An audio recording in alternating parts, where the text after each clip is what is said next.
Aha. And then let's see if we hit this button.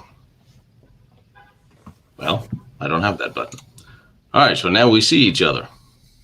Do you guys see and hear us? Come on, you guys are listening, aren't you? I don't know. We're live. Mike says we're live, so Are we good. live on YouTube, Mike? That I Outstanding. Oh, phenomenal. We have made something work. Hello, Florida. Outstanding. We did not burn anything down, and we made it work. Good. Hello, everybody. We thought since we are all here and you're here, we would get going. I'm sure we have something interesting to talk about. Yes. Nazis on the moon. Well, that could have been a better movie. They had $30 million. Well, they had 30 million euros or so. They just, come on, you could have done it. Well, better. listen. Yeah, I agree, but there is a classic scene in that movie that I just love when they're in the limousine in New York City, and they've got the Siegfried Idyll from the Ring cycle playing on xylophones in the background. And that made the whole movie for me. Wagner on a xylophone with a little Jamaican beat going on in the background. That movie had so much potential. They could have gone all out and really hit all the marks. We're talking about Nazis on the Iron Sky. Iron Sky, right? Nazis on the dark side of the moon. All right. Okay. I'm sensing people being serious here. I have some email questions, and one thing I want to start with, because as I said to you last time we talked, this is a Pinky and the Brain situation where I'll crawl around and get dirty, and better me than you, and you need to tell you are much too important to mankind. I need to go through the Bat Caves. There's a lot of questions about nuclear. What we've been looking through this entire series was what the Germans have been doing, and I've wanted to make sure that we're not just looking for a nuclear weapon or a plutonium weapon. We're not just looking for nuclear energy. We're trying to figure out exactly what they did involving all the different main components. And I just saw that in 1942, Esau, we actually asked the IG Farben to start manufacturing heavy water. But so all German industry, German tech, Heereswaffenamt, everybody was involved in doing something, some sort of research. And a lot of it we haven't been told what is today. And that's kind of what this whole thing was about, is we're trying to figure out what they did. So we're not just looking for nuclear weapons. When it comes to nuclear energy and the importance of heavy water and how nuclear reactors worked in the early days, I thought, would you just in 5 minutes or less explain nuclear energy, please? Well, over to you. Well, my take on the German nuclear program, Tino, has always been, and I laid the case out in Reich of the Black Sun and then kind of pursued it in some other books. But basically, my take has always been that they realized early on in their nuclear research that the shortest and easiest path for Germany to obtain a bomb would be a uranium bomb, because they did have a number of very good isotope enrichment technologies, up to and including, in my opinion, laser isotope enrichment. I laid that case out in a book called Philosopher's Stone, and it was actually an insight of Richard Hoagland that got me onto that. But the simple fact of the matter is they had various thermal diffusion and separation techniques. They had centrifuge technology, which is still in use today. Yes. And Germany, believe it or not, is one of the major suppliers in the world of isotope enrichment via centrifuges. So that technology they had, and it was an easy way for them to get enough uranium stockpiled for critical mass for a bomb. Which at the time in 1942, the Heereswaffenamt did make an estimation of the critical mass for a bomb, and it was a correct estimation of about 50 to 55 kilograms, which was what we used in the little boy bomb at Hiroshima. So, in other words, the German program was not what we have been told. It was not an imbecilic stumble about program.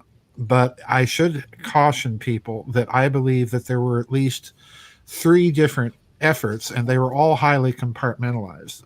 The the coordination, I think, was coming ultimately from the SS, but you had the Heisenberg program, you had Baron von Ardena, and the Reichspost, which was directly connected with Baron von Ardena, and he actually had constructed a cyclotron, a very large one, in his underground laboratory. So he was basically using the same technology that we were using at Oak Ridge, which was using the cyclotron with separation tanks, like the beta calutrons that E.O. Lawrence came up with in the Manhattan Project. So it's essentially the same technology, although it should be noted that von Ardena's method was more efficient than E.O. Lawrence's.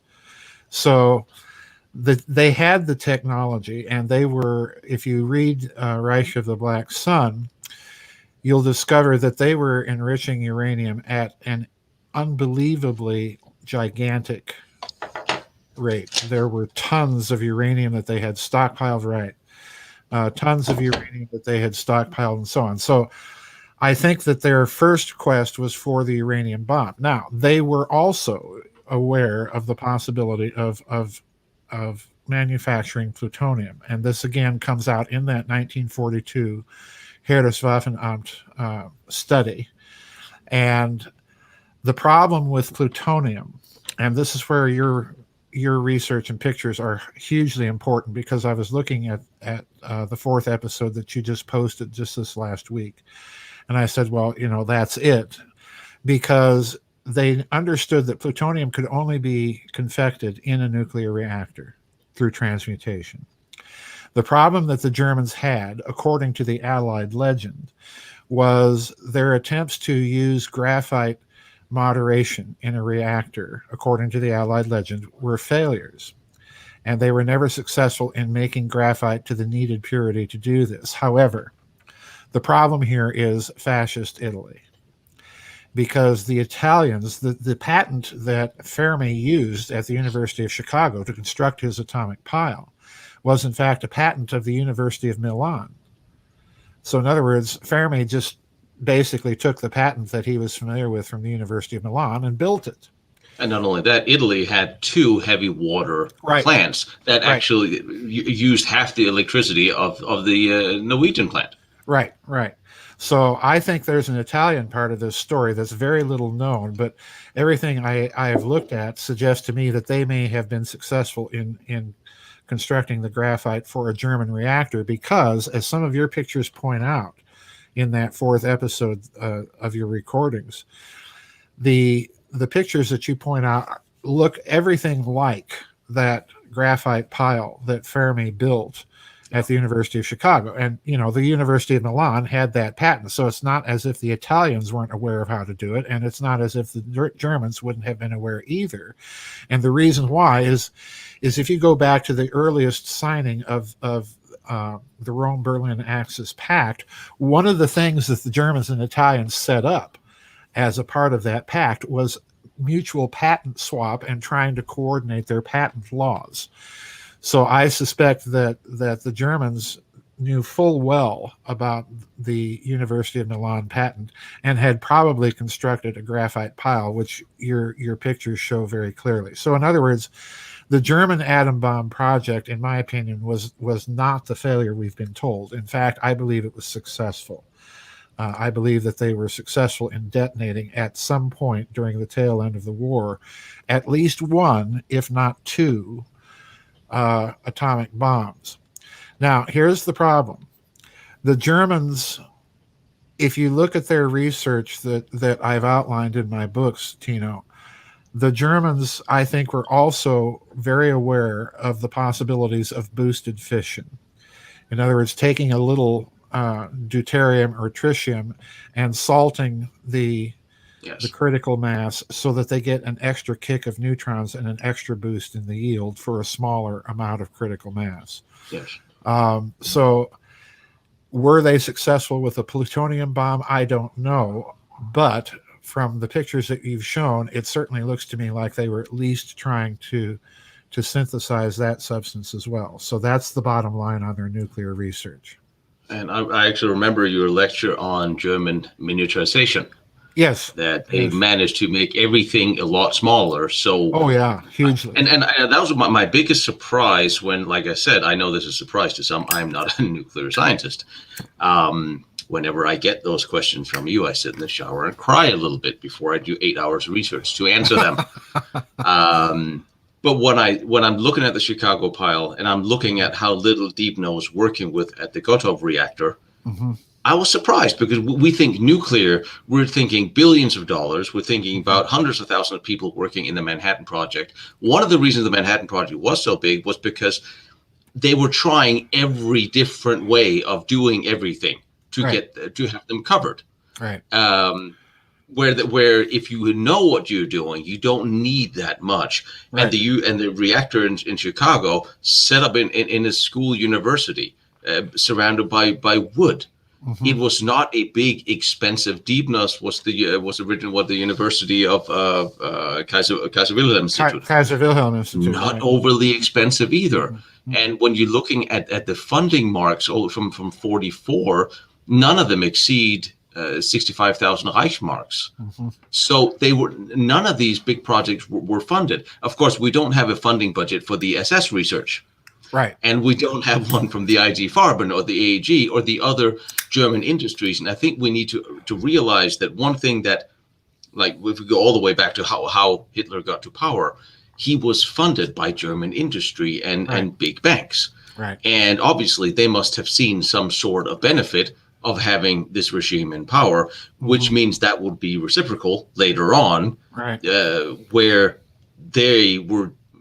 I mean, some of these companies are still in business today, and they had a lot of say and a lot of pull, and they worked very closely with the SS, who could supply very cheap labor and whatever they wanted. So you have an entity that was extremely well funded and could do whatever they wanted and had all the labor they wanted, which at that point in time opens the door to a lot of things that you wouldn't see in the West, where you would be paying. Why was the Manhattan Project so expensive? Because you paid everybody. Right. When you have 3 Reichsmarks a day labor, well, you don't have to spend that much money for it, and you're still looking at the Riese project of 150 to 200 million Reichsmarks. Now let's talk about the slave labor here for a minute, because you're raising a very important point. Because, as you say, this would have made the German project considerably cheaper, and it would have also permitted them to disperse the isotope enrichment facilities around the country and use the production from one facility as feedstock for another. So, in other words, they're taking all of these technologies and enriching uranium. And if you have that kind of labor pool available, you don't have to be concerned with safety with the radioactivity. What you do is you can literally work these people to death, and then in order to dispose of radioactive bodies, what are you going to do? You're going to burn them. Yeah. You're going to burn them. So I think there's a grisly logic behind what they were doing. And the other thing that we need to remember here is the Farm Hall transcripts, which were the secret recordings that the British made of the German atomic scientists that they took to Farm Hall. And I point this out in one of my books called The Philosopher's Stone, where I'm arguing the case that the IG Farben Buna plant at Auschwitz is consuming way too much electricity for making synthetic rubber. And this thing is consuming as much electricity as the entire city of Berlin, which is astronomical, For Buna that was never produced. For Buna that was never produced. That's the other little problem here, folks. Oh, yeah, it's a synthetic rubber plant. But from the company who owns the patent. Well, yes, exactly. From the company that owns the patents that can't produce any. So, yeah. But anyway. For what, 300 million Reichsmarks or whatever it cost? Was it 900? 900. 900 million Reichsmarks. So the Buna plant cost, rough math, 6 times that of the Manhattan Project? Yeah. Yeah. And didn't do anything. Well, that's not anything. Yeah, that's not suspicious at all. Well, as I point out in the Philosopher's Stone, the Farm Hall transcripts has Paul Hartek, one of the German nuclear physicists that they had taken to Great Britain. Yes. And he makes a very strange remark that just is a jaw dropper, because he says, well, as all these scientists are talking about why the Allies got the bomb first, well, they had all this labor that we didn't have access to. Lie number one, because they had gobs of labor that they had access to. And then Hartek chimes in. He says, well, you don't need 10,000 people for that. You only need 10. You'd be amazed. And then he goes on to say, you'd be amazed at what I saw at IG. And he had the double centrifuges set up. Hartek had the centrifuges, yes. And so here he's talking about a technology that's not even a centrifuge, that only takes 10 people to run. And I'm thinking, okay, lots of electricity. You are creating an experimental technology that we know the Buna plant at Auschwitz suffered numerous breakdowns. Okay, so I'm thinking chemical laser isotope separation, and that is the most efficient way to separate isotope to great purity, any isotope, because what you're doing is you're tuning the laser to the harmonic of a particular isotope and using electrical plates to collect that isotope as you're beaming the laser beam through the gas. So in other words, what I'm telling you, folks, is the laser itself, all of the physics for the laser existed in the 1930s. The big question that many physicists have is why it took so long for the laser to be invented when the physics was there. And what I'm suggesting is it was invented. They were using chemical lasers at that Buna plant, which would have required a lot of electricity. And IG Farben's expertise is in chemicals and dyes and things of this nature. So it's the perfect company to develop that technology. And if you have Hartek saying, well, you only need 10 people to run something like that, bingo, that's what I think they were up to. And that would have given them a stockpile of extremely pure uranium-235, and for that matter, any other isotope or isomer that they may have been interested in isolating and stockpiling. And the more pure it is, the less you need of it. And the more pure it is, the less you need of it for critical mass. So again, this is exactly the way that the Germans would have thought to make an efficient, materially not requiring a lot of critical mass for the material, and being able to miniaturize a bomb along with boosted fission to put on their rockets and build a bomb that their bombers could carry. So this was, in my thinking, Tino, a much more well thought out nuclear program than the post-war Allied legend would have us believe. And that would also explain why. And it's interesting when we talk about the Farm Hall transcripts, there were actually two. There was the original released by the Allies. Yes. Context: after the war, Germany was occupied, and every general, every scientist, everybody who wrote a book or a memoir, which a lot of them did for various reasons, they had to be approved by the Allied occupying powers, which means you have to be very careful with what you read that came out in that period. Right. Both Diepner and Schumann tried to write books, but also the transcripts from the original transcripts from Farm Hall. They came in the original one that had been, what's the word I'm looking for, sanitized, and then a more recent version where the full dialogue is actually in. Right. And it's interesting. They also always point to how Heisenberg was reacting when he heard about the nuclear bomb. And speaking of the different directions, now Heisenberg, been told, was a little hard to work with. Heisenberg was not a great friend or ally of the SS. Right. They were doing what they could to get rid of him and oust him way all the way up until the late 30s. I believe his mother had sat down with Himmler's mother and had a conversation. It could also have been their sisters, but that was a family relation that rehabilitated Heisenberg. But Heisenberg was never one of the club. He wasn't one of the boys. Like Deibner and Schumann, they joined the party right off.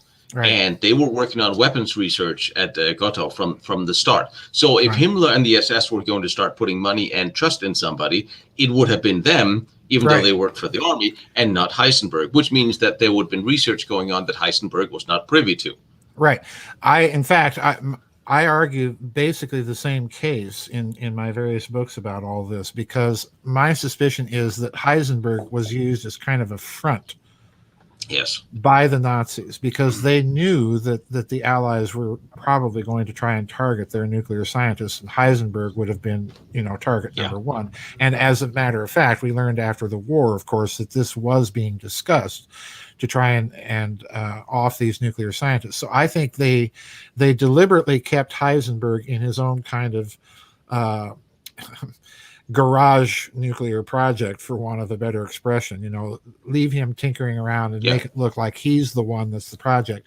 Most of that project, as you say, was being run under the Deutsche Reichspost and being run by the SS, and therefore it was completely, who would think of the Postal Service as being the cover? It's like we did with the Philadelphia experiment. We're going to put it all under charge of the Coast Guard, and nobody's going to look at the Coast Guard.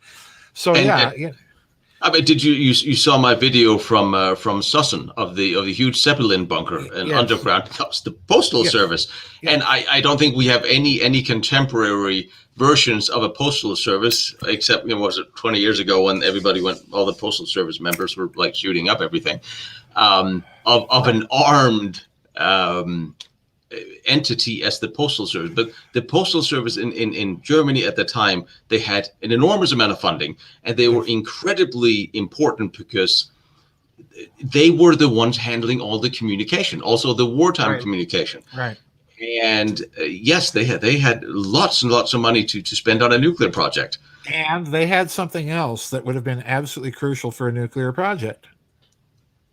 Computers. Hollerith. All of these enormous computers that the Deutsche Reichspost had at their disposal.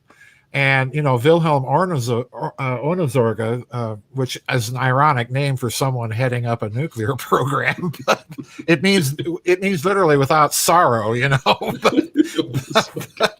but Wilhelm Ohnesorge was also an engineer. So in other words, this is the perfect guy, to be running all of these communications and funneling money to Baron von Ardena, so he can build his cyclotrons and, separate isotopes. So it was a very, very cleverly thought out nuclear program, because it had blinds for the Allies to track and follow. Yes.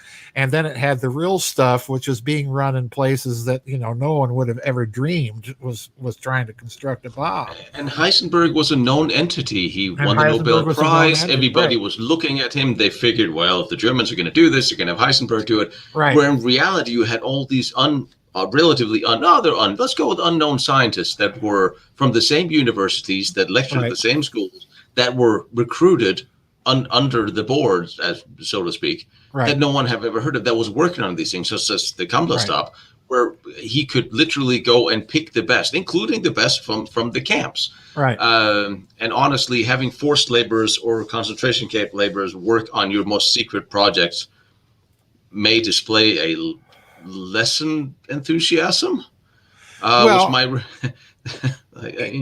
To my way of thinking, they were doing this because, number one, it provided cheap labor to them. Sure. And number two, the security of doing so would have been very, very tight. So in other words, if you need to protect a secret from leaking out from these slave laborers, you just off them. I hate to be Yes. so grisly about it, but that's precisely what this represented to the SS. So I think it was a very successful program. And for me, the clincher was always the Zinsser affidavit, which, Yes. Bill Clinton, for whatever else he may have done, he did the historical research community a big favor by declassifying that thing. And I Well, he reproduce had it. things going on. He'd probably Yeah, rather things have us going look at on. that. Oh yeah, well, Monica Lewinsky, yeah, I'll sign this, declassify that. But anyway, No, no, look here, look here. yeah, look here. But, but anyway, I reproduced the Zinsser affidavit in Reich of the Black Sun. But in a nutshell, what the Zinsser affidavit is a description by a German pilot flying from Mecklenburg out over the Baltic Sea, and he records seeing what he himself calls an atomic bomb test off the island of Rügen.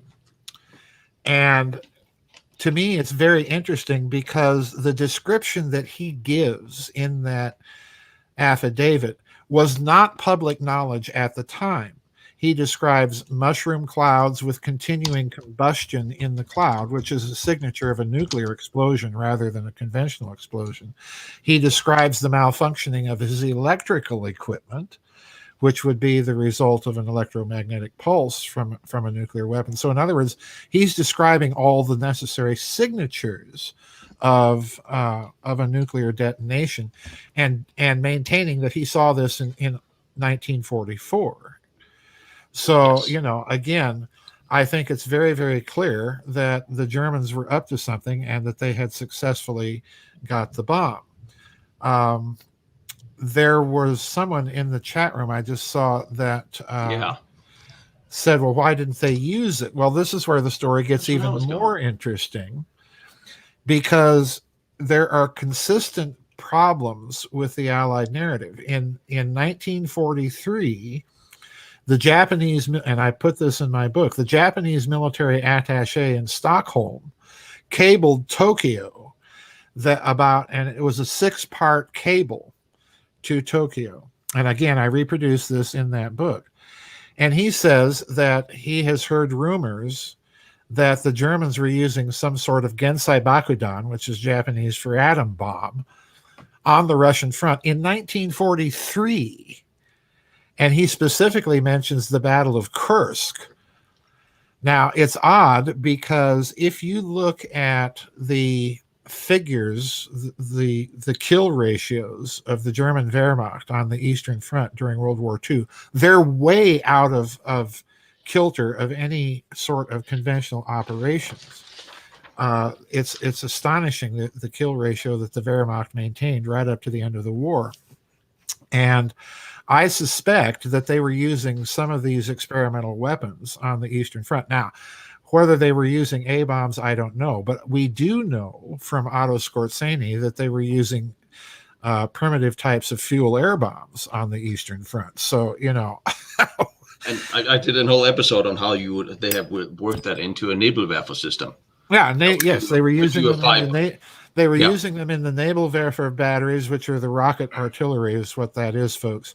That could be fired underwater from submarines as well. Can be fired underwater, right? And I strongly suspect that they may have used some of these things in some of their, gigantic artillery systems that they were using on the Eastern Front. So I do think you can make out a good circumstantial case that this program was much farther along than we've been told. And it's interesting. I'm in contact with some Russian historians, and I'm going to try to see if I can make my trip swing by. There's more and more Russian research coming out across the board of just both military and behind the scenes that they are.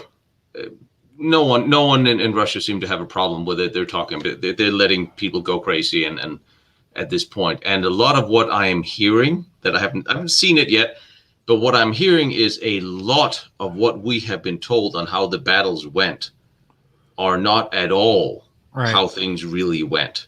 Right. And there's a lot more to what the Russians intended to do before the war actually broke out and what they did. Things will come out from the Russian archives because I don't think they have the same interest in maintaining a secrecy of what happened over certain things than we might do in the West. Right. And if I want to build a little bit on, I get that question a lot. If they had the bomb, why didn't they use it? On one hand, they might have done so, looking at a smaller device. If we look at follow the technology tree, can't talk. 1942, the German Navy was asking about how they could get nuclear reactors for their ships.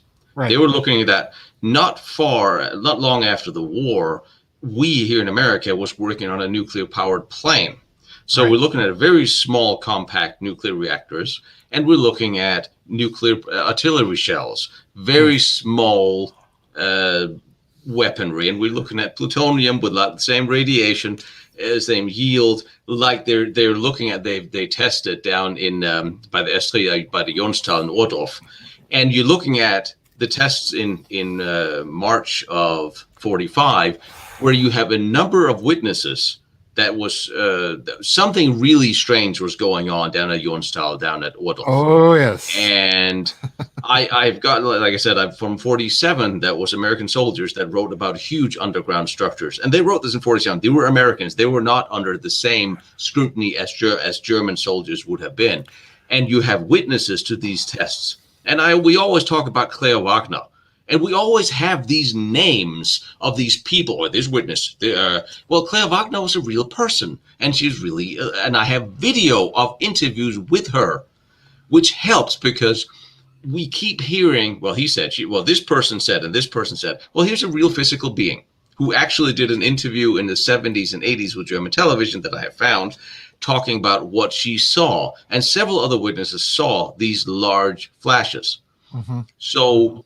Now, when they ask me, and they do that a lot, and I was going to do a special on it, but I'll open the door now. Why did the Germans not use a nuclear device if they had it? If we are looking at the possibility of having a functioning tactical nuclear device in 1945, using it wouldn't have won them the war. Right. Germany at this point is surrounded from every front by two countries that are outproducing them by magnitudes. They are closing in on the borders. And if you start using nuclear weapons at this point, well, number one, it will piss them off even more, for one. And if you take out 100,000 Russian soldiers or 20,000 American soldiers here or there in one go, unless you can keep it up, which even if they had the weaponry and it was ready, they would have a smaller number. They wouldn't be able to keep this up, and they would still not stem the stream towards Germany. So hiding the technology, using it as a bargaining chip, moving it out of the continent would almost be the only thing you can do. And I'll break that down in numbers at a later date. But thoughts? Let me rewind the tape here. because I'm agreed with you that their primary thinking probably after Stalingrad was to use this stuff as eventual bargaining chips. And in fact, I lay out that case in a book of mine called Nazi International, where I cover the escape of Bormann and how he may have used the German nuclear technology as a bargaining chip with the United States. But I want to talk about nuclear artillery shells because you mentioned something very interesting there. And the question I have for people is, how did the United States take the big clunky Hiroshima bomb and the big clunky Fat Man bomb that we used to bomb Japan at the end of the war, and in 5 years managed to miniaturize a 15 kiloton yield atom bomb and put it in an artillery shell of 11 inches caliber for our nuclear cannon called Atomic Annie? And my suspicion is that this is technology that is again coming from Nazi Germany, and there's a key reason why. If you look at Atomic Annie, this is the one and only super heavy artillery piece the United States ever designed, that used dual recoil. Now, if you look at German cannon during the war, Every big system from 17 centimeters all the way up to the Karlgerät, which was a whopping 60 centimeter cannon, these systems were using dual recoil systems because the range and force of the recoil was such that it required it. So in other words, I'm suggesting that even Atomic Annie is somehow related to this haul of miniaturizing technology, boosted fission technology, and so on that they're getting from the Germans. And here's the key point. In Nazi International, Tino, I lay out the case of the German U-boat U-234, Yes. which was apprehended by the United States Navy after the close of hostilities. It was on its way to Japan. And in the cargo, and I'm omitting details here to get to the point, but read the details in the book, folks. In the cargo of the U-234 were gold cylinders of uranium-235. And what's very interesting is if you compare the December 1944 report of the chief metallurgist at Los Alamos Laboratory reporting on how much uranium stock that they would have, he says that we will have enough uranium stock for an atomic bomb by November of 1945. Correct. So where did all of the uranium come from in order to make the little boy bomb that was dropped on Hiroshima? And my strong suspicion is it's coming from that German submarine, because the time that it would have been necessary to enrich low-grade uranium to the standard needed to produce an atomic fission reaction wasn't sufficient. So that means, in turn, that uranium on board that U-boat was highly enriched to weapons-grade fissionability. So in other words, again, we have another little coincidental thing that's arguing in favor of this program in Nazi Germany being much more successful than we've been told.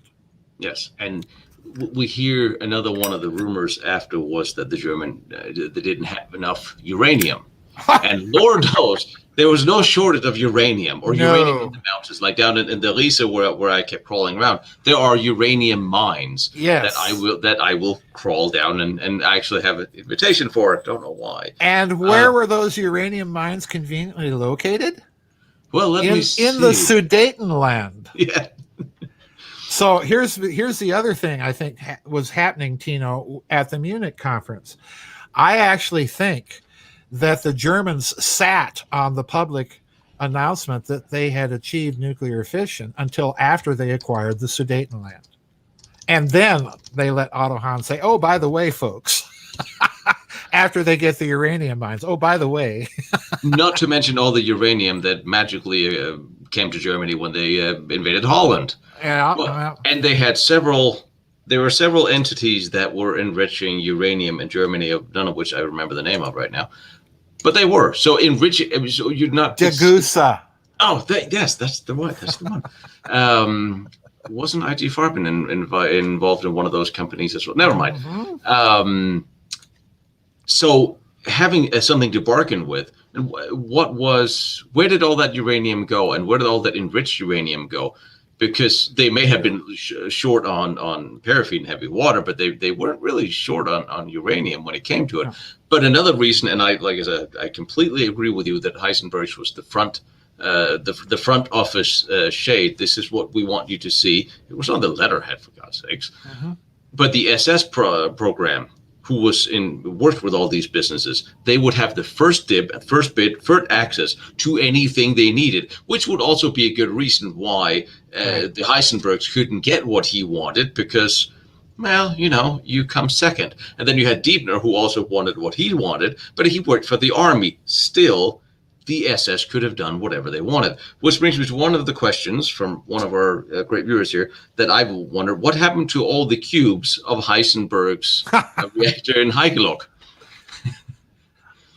I strongly suspect that those were rounded up by the Americans, shunted over to Oak Ridge in Tennessee, and used as feedstock for more uranium enrichment. Absolutely. And some of it probably to Hanford to be upgraded to plutonium. Absolutely. They're not And going to the leave that stuff Romanian hanging. uranium mines as well. That's correct. Yep. Thank you, Catherine. Yep. So there were no shortage of the bits and pieces they needed. Right. I think would be the short way of saying it. Yes, it's interesting. With those cubes were all just. I think there's one or two on display, but they're all gone. And the cylinders from U234, a few of them are on display at Oak Ridge Museum, are they not? I think so. Those cylinders, incidentally, folks, were gold. And you don't put highly enriched uranium in lead. You put it in gold because lead will react chemically with the uranium and depurify it. So in other words, the gold itself is telling you this is highly enriched uranium that's on that U-boat. All right, I guess we can't avoid talking about the Bell Project forever. Okay. Well, no, not if we're talking about Riza, and especially if some of those pictures that you showed. All right, so quick recap for those of you who have not watched all 6 of my episode. Joseph, not 4, 6. Sorry. You only sent me 4. And I sent you the last one. Oh, right, fine. I will make a nice little compilation and call it yours. As long as you saw the first one and the last one. And out in Lower Silesia, to give you guys a recap, if you haven't seen them all, shame on you. Out in the mountains of Lower Silesia were a whole lot of enormous construction projects that took place officially beginning in 1942. And I'm saying officially because there are signs that the Castle Fürstenstein was part of the Riesa project. However, Italian miners were brought into the area, and part of these Italian construction companies were working already from 41. The SS took over the project in 1943, and one number we know is 44 was spent 150 million ice marks on this. There's huge tunnels dug in underground. There is something that very much looks like a heavy water production plant. The Riesa project was supposedly a headquarters for brass and German higher ups. That's the official story. One for the foreign ministry, one for Hitler, one for Speer, and so on. And when I look at all of these tunnels, there's absolutely nothing that says residential about them. I didn't even find a marble bathroom. So this is all legit production. This is technology. This is something much more. And they spent an enormous amount of work and labor. We had 28,000 people working on this project, enormous amount of money. And then you have where we've all seen the Henge in Ludwigsdorf, which is not officially a part of the Riesa project. However, it is pretty much like 10 kilometers away in a straight line. And at Ludwigsdorf, with the hinges that we've all seen, you see me crawl around the tunnels, and you see the tunnels funneling into the mountain. And you had this huge power plant that had been upgraded and modernized just before the war. And they had, in fact, the whole power grid in that area had been modernized. The power plant was run, built, operated by AEG, and AEG was working on high voltage decisive for the war effort projects where Schumann was also involved. There was an explosive plant at the Ludwigsdorf area, which makes it secure, gives it a lot of bunkers. It was already secured by the SS, and the explosives were made there. And some of those explosives were used to blast the tunnels for the Riesa project. Officially on the books, they are not connected. And I don't think that really matters, because if you're under the auspices of the SS and you're next door, you're pretty connected, even if it's not on paper. And we've all heard about the various stories of the Bell being over to you. Well, the Bell story to me is one of the crucial stories here. And to give people a bit of an overview of the way I approach the story. The story was first broached by Igor Witkowski about 20 or 30 years ago in a series of books that appeared in Polish, and then he re-released that compilation of books as one book called The Truth About the Wunderwaffe. He first released it in Polish and then later in English. And in the book, he goes into enormous detail about the Bell Project. The second book that came out about the story was Nick Cook's book called The Hunt for Zero Point. And he tried to follow the story into the bowels of the American Black Project's world after the war. My approach to the Bell story was to take the details of Igor Vitkovsky and the few that Nick Cook provided in his book and reverse engineer those details to see if I could come up with a putative physics that they were trying out on the Bell Project. And my conclusion was that they were experimenting, first of all, with a plasma trap, but that this trap was unique from other ordinary standard plasma traps in that, first of all, they were rotating the plasma fuel and actually counter-rotating it, and that's very important. And that they were using two different electrical potentials to zap the plasma. They were using both AC and DC. And at the time, if you're using a lot of DC current that requires enormous heavy cabling, it's also going to require a power plant close by, which is what you see. And then one of the interesting details about the Bell was the noise it gave off. According to Vitkovsky, it buzzed. So the German nickname for it was der Bienenstock, the beehive. And to me, that's a typical sound that you would have by an electrical gate being opened and closed extremely rapidly. It's like the buzzing sound you hear on those videos of Tesla and his experiments, where you have a similar electrical gate opening and closing. Yes. So my guess is that what the Germans were trying to do was they were trying to create a differential rotation in that plasma and zap it with electrical arc to see, number one, if they could create fusion reactions simply by that method. And number two, they were trying to create a little miniature model of the sun, because the sun is what? It's a big ball of plasma that's under differential rotation, which accounts for the counter rotation. And that means, in turn, that I think Vitkovsky is correct. They were experimenting with some sort of anti-gravity technology, because that's going to create time dilations and so on. And the way you would measure a time dilation is having a nuclear fuel as that plasma fuel, so that you could measure by the radioactive decay rates, which are very precise, if you're getting any sort of time dilation effect in that rotating plasma. So the Bell, I want to fast forward here to Argentina, because down in Argentina, you have a Nazi scientist by the name of Dr. Ronald Richter, who is performing plasma experiments with a rotating plasma, incidentally. And Richter happened to work for the AEG, Allgemeine Elektrizitätsgesellschaft, in Germany. And the AEG project is the very company that's listed on that memo that you show in your videos, that refers to some project as mit Kriegsentscheidend, with war decisiveness. And that's the only project that ever gets listed this way. So here we have this Nazi scientist down in Argentina who's claiming he's getting fusion reactions by rotating the plasma and zapping it with a lot of electricity. And Juan Perón's scientist that he got in to review the project says, well, that's impossible. That's impossible.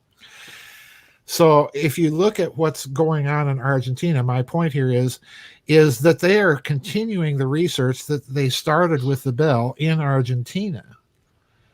And interestingly enough, again, the United States Air Force sends people down to interview Richter. And again, this is all in my book, Nazi International. And they don't know what the hell to make of the guy, because some scientists think he's a fraud, a charlatan, a mountebank, a counterfeit. And there's other scientists, one in particular that the Air Force turns to.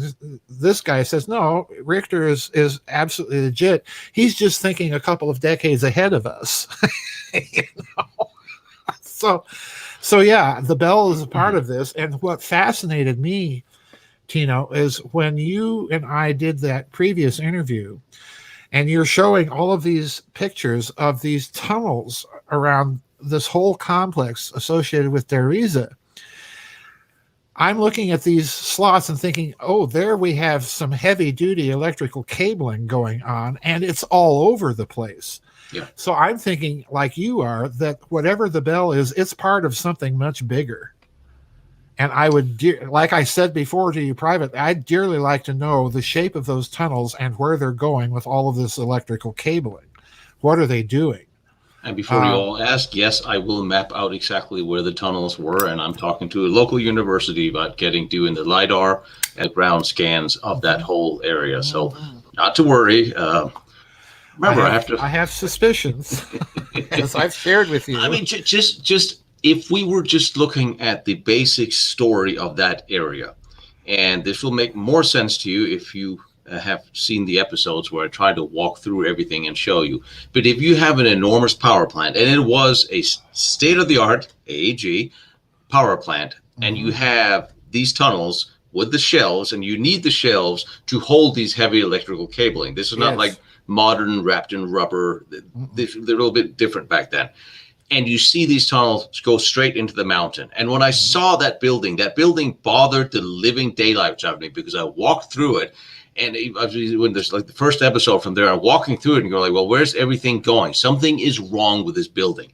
And like I said, I'm not a scientist, but I spent some years in uniform, and I said, I have an intuition. It usually transmutes into bad dating choices, but like, I know what to do. I know what I'm seeing here. Don't do it. And then I walk towards the light anyway. Never mind. I'm in this building, into this bunker, and I'm looking at it and you're like, this is wrong. There's something wrong here, because first of all, you had 3 narrow gauge railway tracks going in there, but inside it, there's no sign of them. Right. Well, that's a bit of a problem. Yep. And then you see all these shelves, all this electricity running around, but it's not going anywhere. Which is why I after I lost my guide, I went up there and said, I have to find out, because there has to be something. I see all the auxiliary tunnels that are between the munitions buildings and the storages, and that's normal. That's not, there's a garage, there's all these different support buildings for the munitions factory. That's fine. But below that, by at least 10 meters, which is what, 30 feet, under that road, under that, you have this tunnel that just goes into the mountain full of these shelves. So now you are running electricity into the mountain where there's supposed to be nothing. There used to be a coal mine until the early 30s.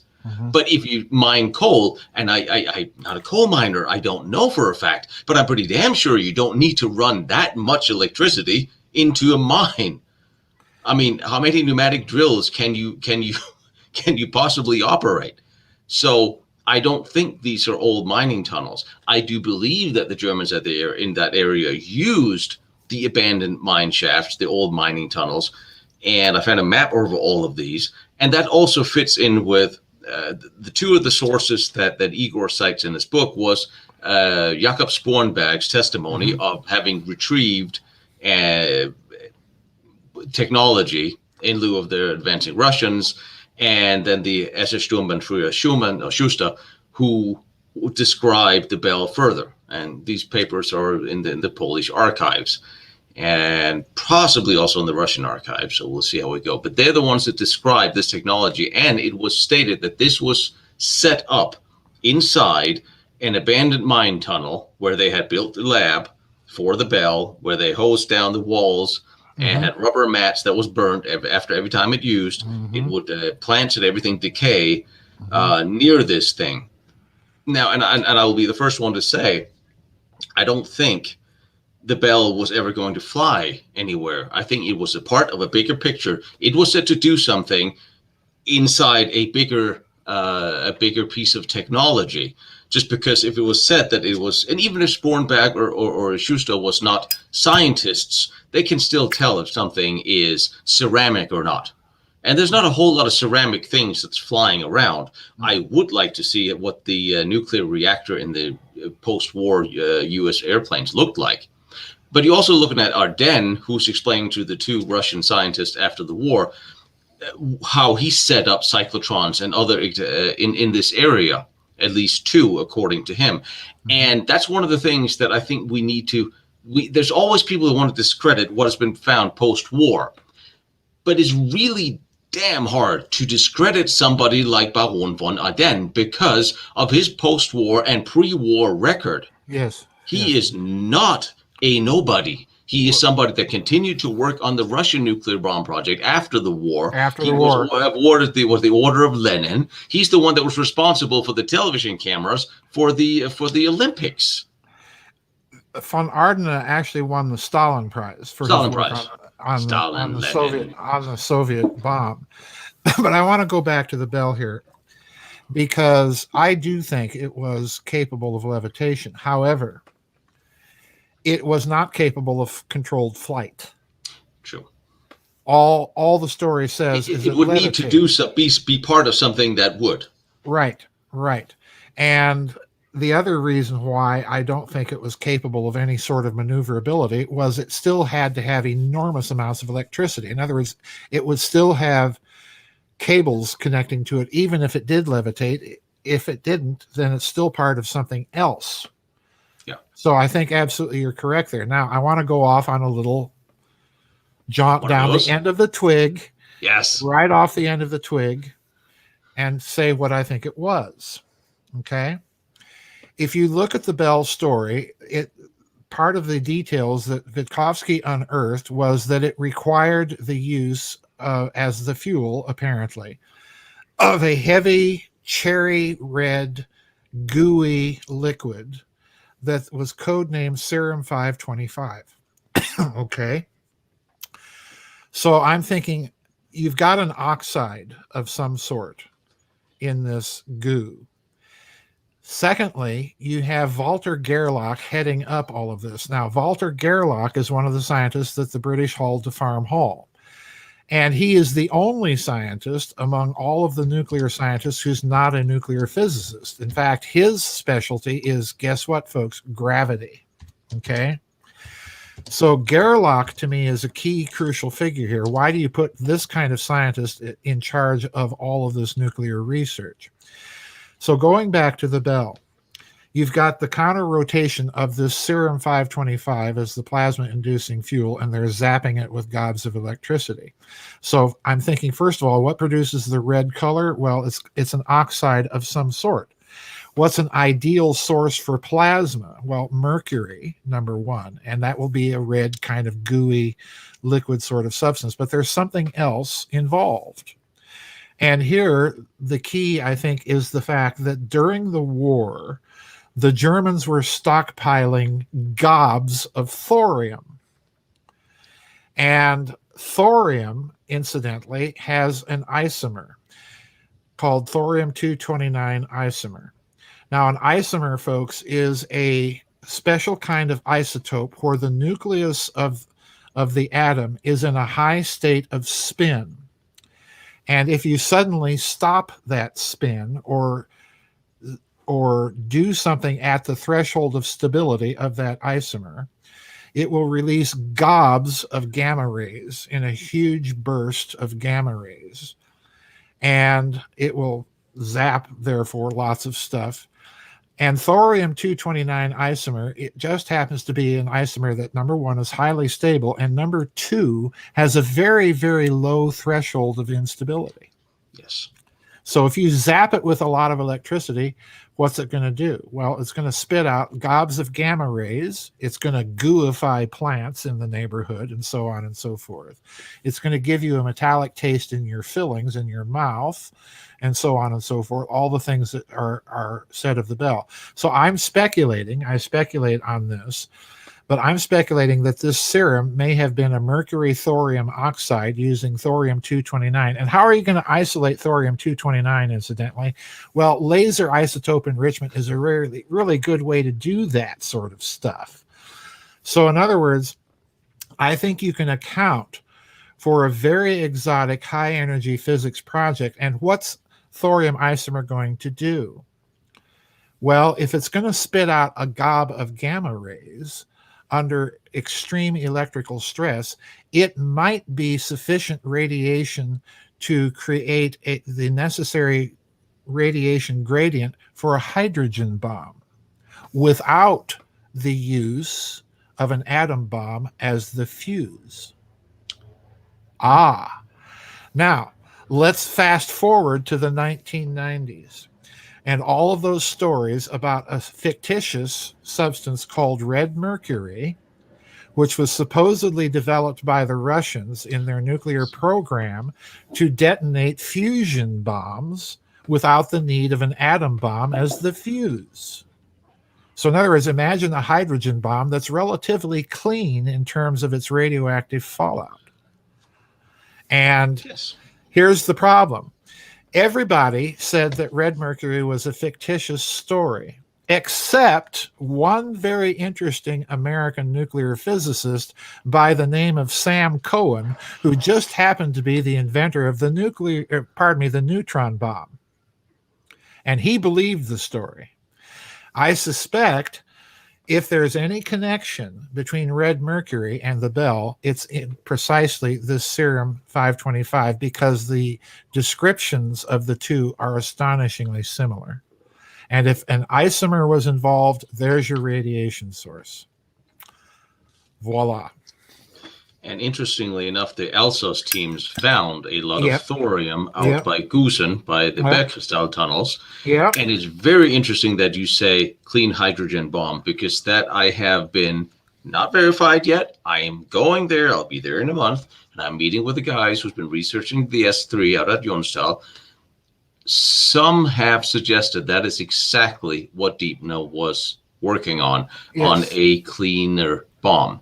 Yes. And I've had some very interesting suggestions, and so far unverified information, that specifically Hahn was supposedly have briefed Hitler in 38 on the possibility of nuclear bombs and how destructive they would be. And I haven't found the brief yet, so this is what I have been told. So, one thing is verified, one thing is speculation, one thing is rather plausible. Same thing is why Hitler did not want to use what's it called, poisonous gas throughout the war, because he'd been gassed. He knew what this was, and he saw the nuclear bomb as something even worse. So if they could come and pose to him later on that we had a cleaner area of a weapon like that, bingo, that might generate some interest. Well, a fuel air bomb, by the same token, would generate his interest, and they certainly had those.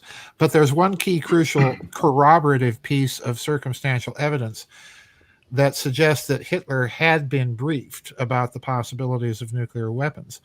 And that's the fact that Hitler often visited Baron von Ardena. Yes. Often. Yes. So, he's not visiting for tea and crumpets, folks. No. And Kamla was on Ardennes' staff. Yep. And so was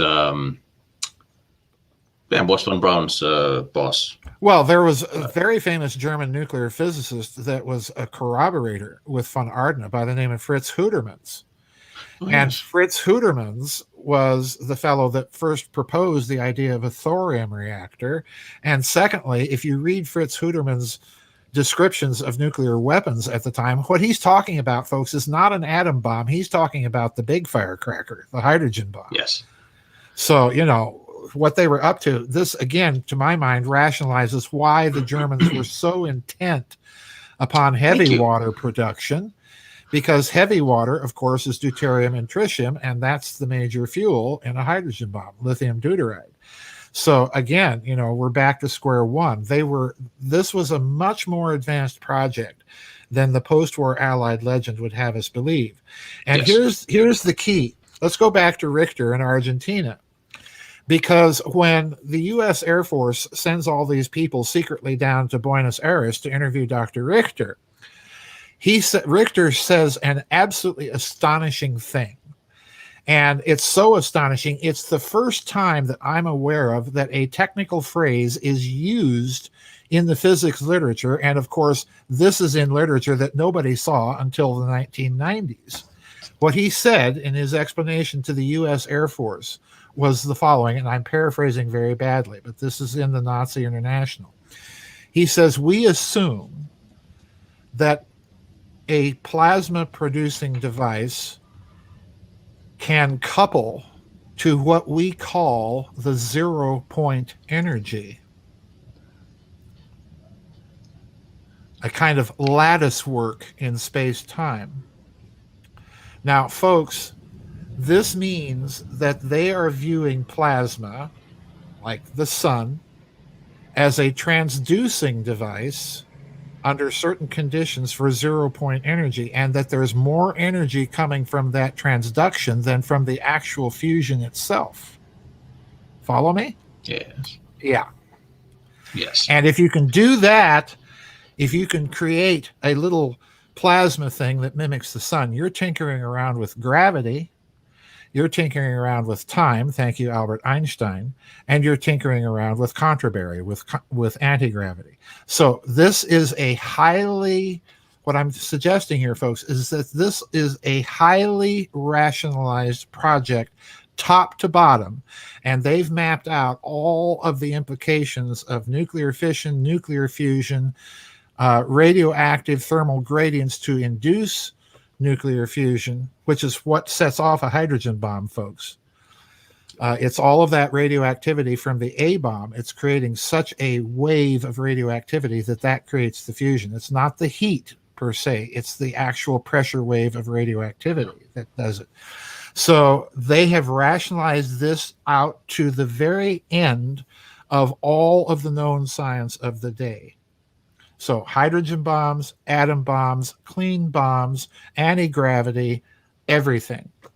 It's Which will also all be, involved. and that would be a good reason why to keep this still classified, because if Yes. the Germans had that, given that neither us nor the Russians were really able to create a clean nuclear weapon until, I'm not saying recently, I don't have the date for when that was. I'm sure I don't have the date because it's probably classified.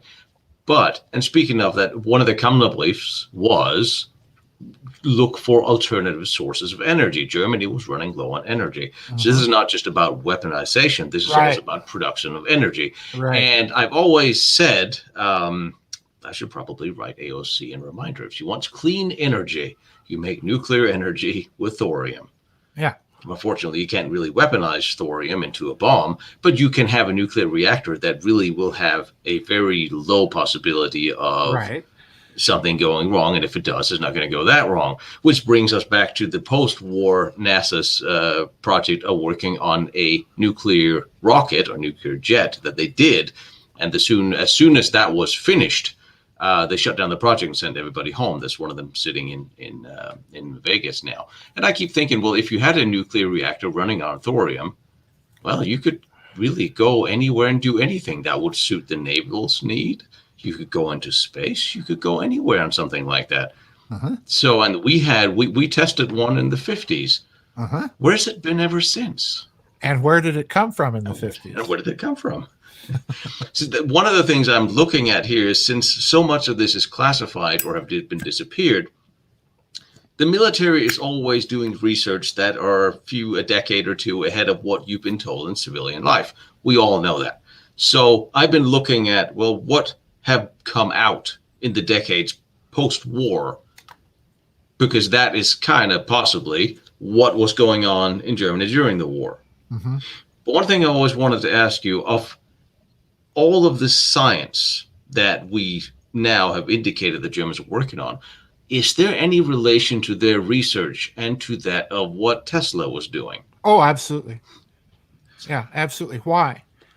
Because if you look at Tesla, particularly his Colorado Springs experiments, and what people don't understand about Tesla's wireless power research was he did a very simple thing. He simply inverted the circuit.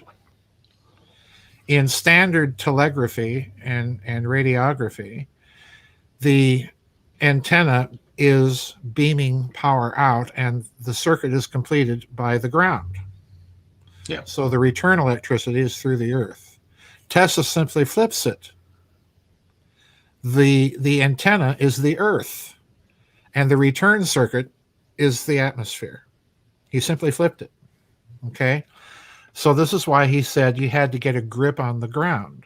And the other thing about Tesla is he's using high voltage. And in his Colorado experiments, I truly believe he was using high voltage direct current potentials to accomplish this. Yeah. Why? Because what he's using the electricity for is he's using longitudinal electrical waves. Now, let me explain what the difference is. A Hertz wave is this kind of wave. So in other words, take a jump rope and suspend it between two people and jerk the rope up and down. Most of the energy is going to be expended in the jerk, and the amount of energy that reaches the other person is going to be fairly low. But a longitudinal wave is a pressure wave. It's a wave of rarefaction and compression. All right. So instead of suspending a jump rope, take a yardstick and pulse it. And the person on the other end of that yardstick is getting all of that energy in the pulse. This is exactly what Tesla's doing.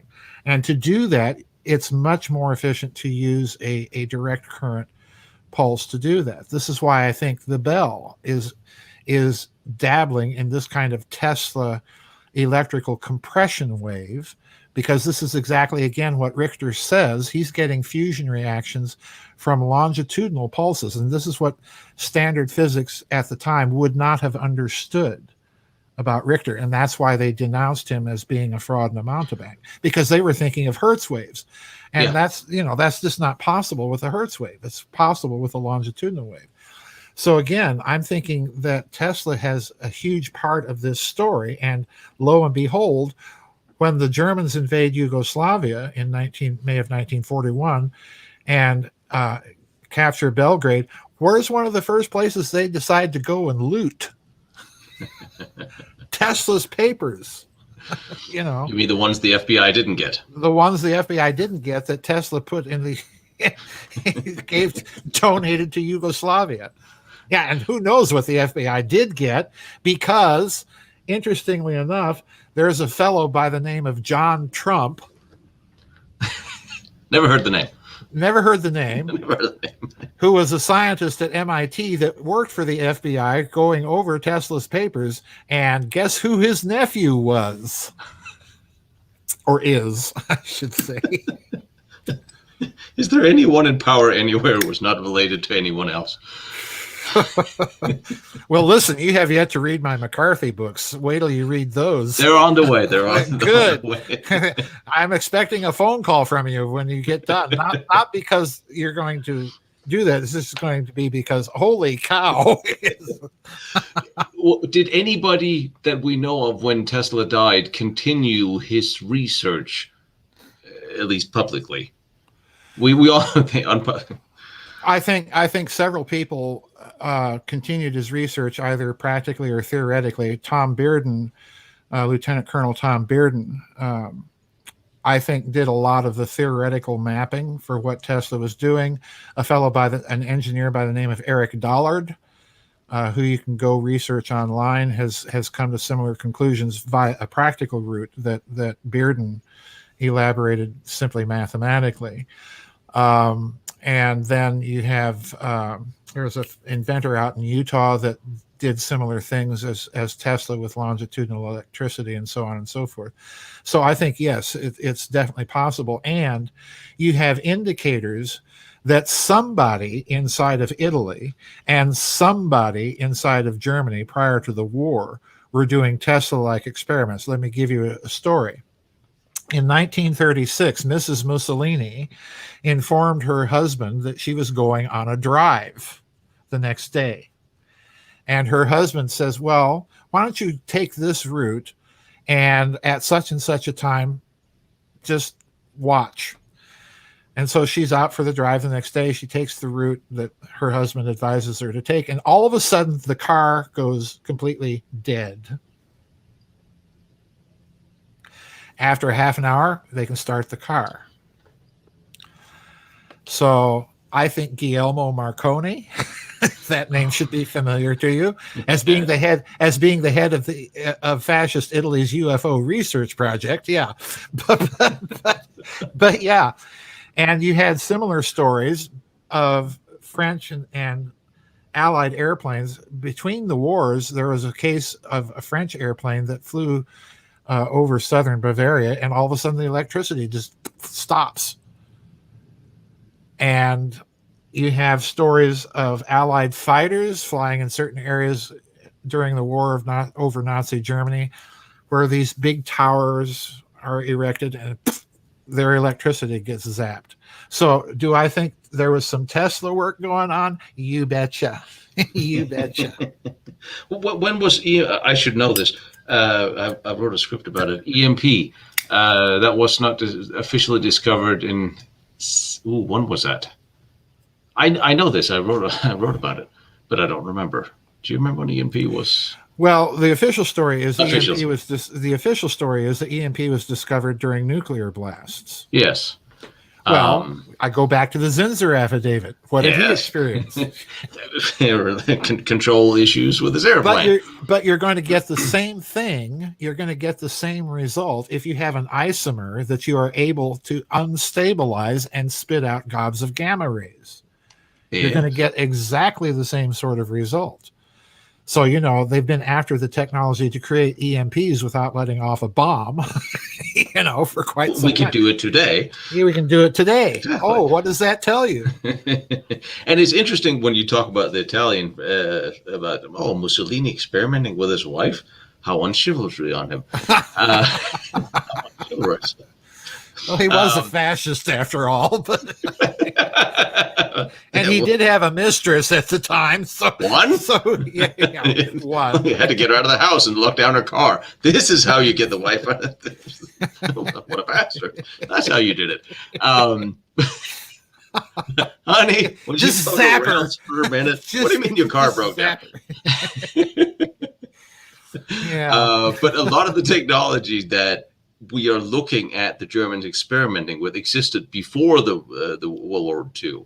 It was things that was in preparation in the decades before, actually, just like the rockets started all the way back. Well, rockets have existed forever, but it really didn't start until 29 for them. So it's interesting when you look at some of this research that started before the war and then disappeared and then picked up again some years after the war had ended. I always thought that was very suspicious, just like the apparent incompetence of all those German scientists that apparently couldn't do anything for the 6 years of the war. Yeah, well, that's my big problem with this Allied legend, Tino, that I've had since I was a boy, to be quite frank with you, is how do you take a country that more or less is single-handedly responsible for inventing nuclear physics, and then all of a sudden they turn into these mathematical dyslexics for 6 years that can't handle a quadratic equation, much less differentials, and all of the stuff that you need in that kind of physics. It makes no sense. It makes no sense just on that fact alone. Yeah. And to assume that they didn't know, we were told that they didn't know the critical mass for a couple of decades after the war. Well, they sure did. They knew as early as 1942, and their estimate was the same as our estimate. Go figure. Yeah, I mean, when I was laying out episode 1, I thought, well, maybe I should, as I go over some of these scientists, should start laying out just a few of the awards they've won. Oh, and I realized if I had to do that, I will do nothing else. Yeah. These were not Deepner, Hartek, Hudermans, Hahn. These were not stupid people. No, no. All right. Let me see. Let's see if I can be nice and get to a couple of questions. Well, just because I'm the one here and you guys out there, I can ask my questions first. So when welcome to the dictatorship of Tino Struckmann. It must be my German heritage doing this. So when I go back, if I am to, how big would a plasma laser setup be if I'm looking at it underground? A chemical laser? Yeah, chemical laser. It depending on the type, but if you're using chemical air lasers, it would be fairly substantial. The lasing cavity might be anywhere from 20 to 40 feet long. Mm-hmm.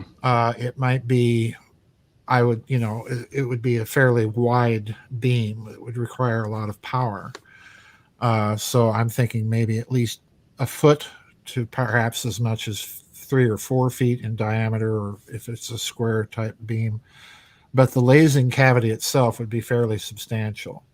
And the thing about it is like I say, the physics for lasers was known in the 1930s. This has always been the big public mystery of scientists, is why did it take so long to invent the laser? Well, the reason being is the first type, I think, was a chemical laser used for laser isotope enrichment, which would require, again, a lot of electricity for the electrical plates to separate the isotope that you want to collect on the plates.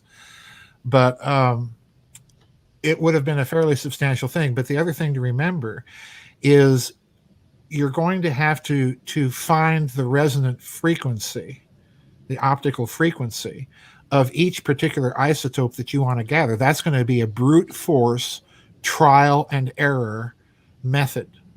And I think this is what accounts for the fact that there were reports of numerous breakdowns at the Buna plant, at Auschwitz, and so on, because what they're literally trying to do is find the right chemical mixture that will give you exactly the right resonant frequency for the isotope that you want to enrich. That's a brute trial and error thing.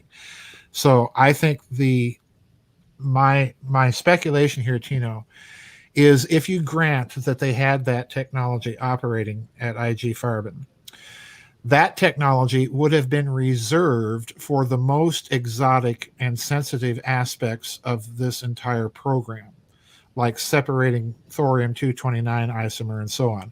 They would have been using their other technologies, centrifuges, Clusius tubes and so on, sluice gates, beta calutrons, and so on and so forth, to enrich the fuel for a bomb.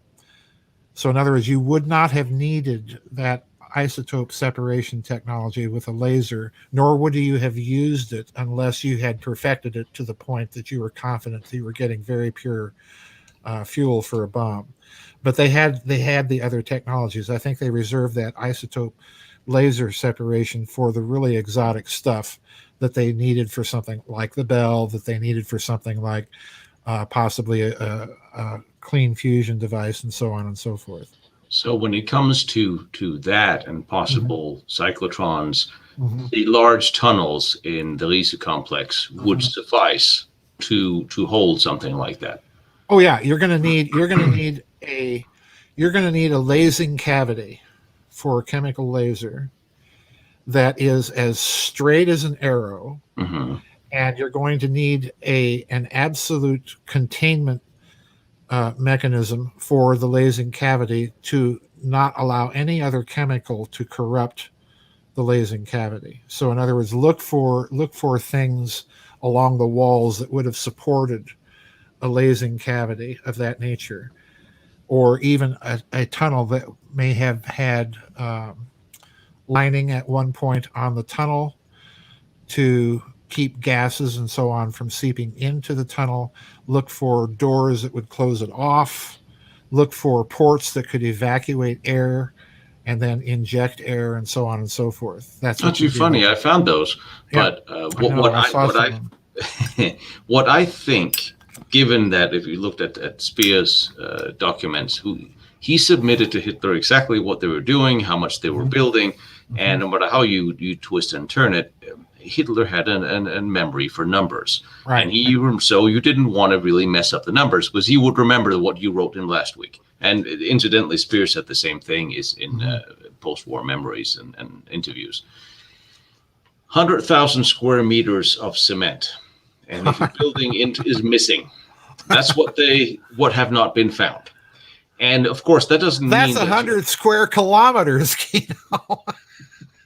That's a lot. That's a lot of concrete. So, what I'm looking for, I'm looking for something underneath what we found, right, or inside. And we're not looking at even having tunnels completely surrounded by cement. You wouldn't need to if you're borrowing into the rock. As long as the roof is solid, you're good. Right. So it could be any more numbers of that. Which brings me to a question from one of ours. I think we should take a few questions here and there. Promised we would. Is it possible that the Nazis were absolutely determined to destroy any evidence that may be of use to the Soviet army, Stalin regime, thus such manic activity that may have conceivably been related to more than the frantic demolition of said sites, rather than ongoing construction towards the end of the war. Yes. Let me elaborate on that. Yes. Thank you. I figured you would. She was like, yes, next question. No. I guess No, I'll go first. The way whoever asked that question, the way I'm looking at it is if you look carefully at the wartime Nazi strategic evacuation plans that Bormann sponsored, essentially, after that meeting at the Hotel Maison Rouge in Strasbourg. If you look carefully at the division of the spoils, what you find is a very interesting pattern, in my opinion, because you have the Americans, British, and Canadians, and to a lesser extent the French, making off with a lot of the top drawer rocket scientists and so on. Interestingly enough, a lot of the top drawer nuclear scientists stay in West Germany, or in von Ardna's case, coming back to East Germany after the war. So they stay in Germany. The Soviets, if you look carefully at what they get in terms of loot, they get the middle echelon project managers who are able either to reconstruct the documents trail for them or to reconstruct technical drawings and so forth. And then you've got Richter and what I like to call the veterans group down in Argentina.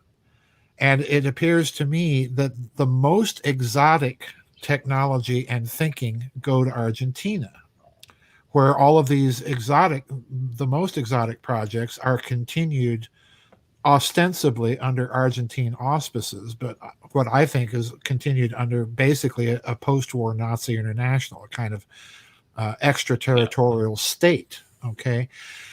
Now, if you look at that division of the spoils, what it means is that the Soviets and Americans are getting exactly what they need for a standoff or a stalemate. Yes. Which is exactly what we saw. Yes. And that's what kept the Cold War in one weird way going ever since. Yep. And of course, the Cold War was to a large degree funneled by fear of what the Russians had, which was information given to the president and the CIA by Galen. Galen. I thought we could do that one together. And it's always nice when you know that the CIA pretty much just rewrote reports from Galen. Galen was the army's the head of Landesheeres Ost, which was the intelligence gathering division of the east to the east. Right. And he had people all over Eastern Europe, and he was the one that was supposed to come up with the intelligence. And after the war, he spent a few days in the camp, but then he went to Washington and got debriefs.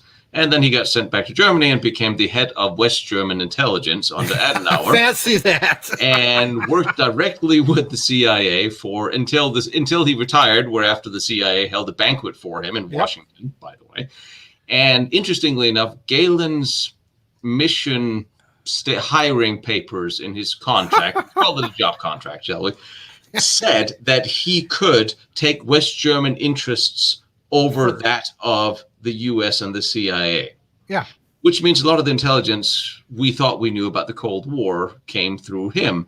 And it's not possible at all that he might have had an agenda. Oh, no, not at all. Not at all. You know, it was so bad, Tino, that I've read reports, primarily from Christopher Simpson's book, where some of Galen's analyses of Soviet military capabilities and intentions were simply translated and retyped on CIA head stationery and handed off to President Truman.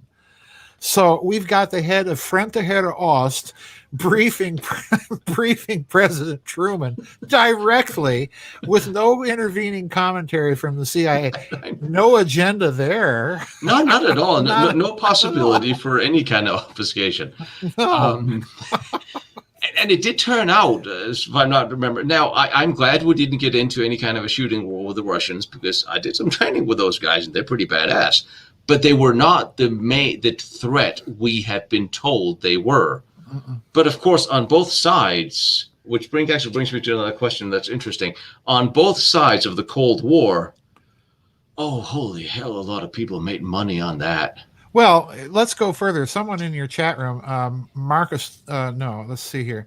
Uncle Thomas Magnum says in the chat room, most of the agents Galen had were caught by the Soviets. And that's true. Galen's organization was riddled with GRU Oh, yes. and KGB double agents.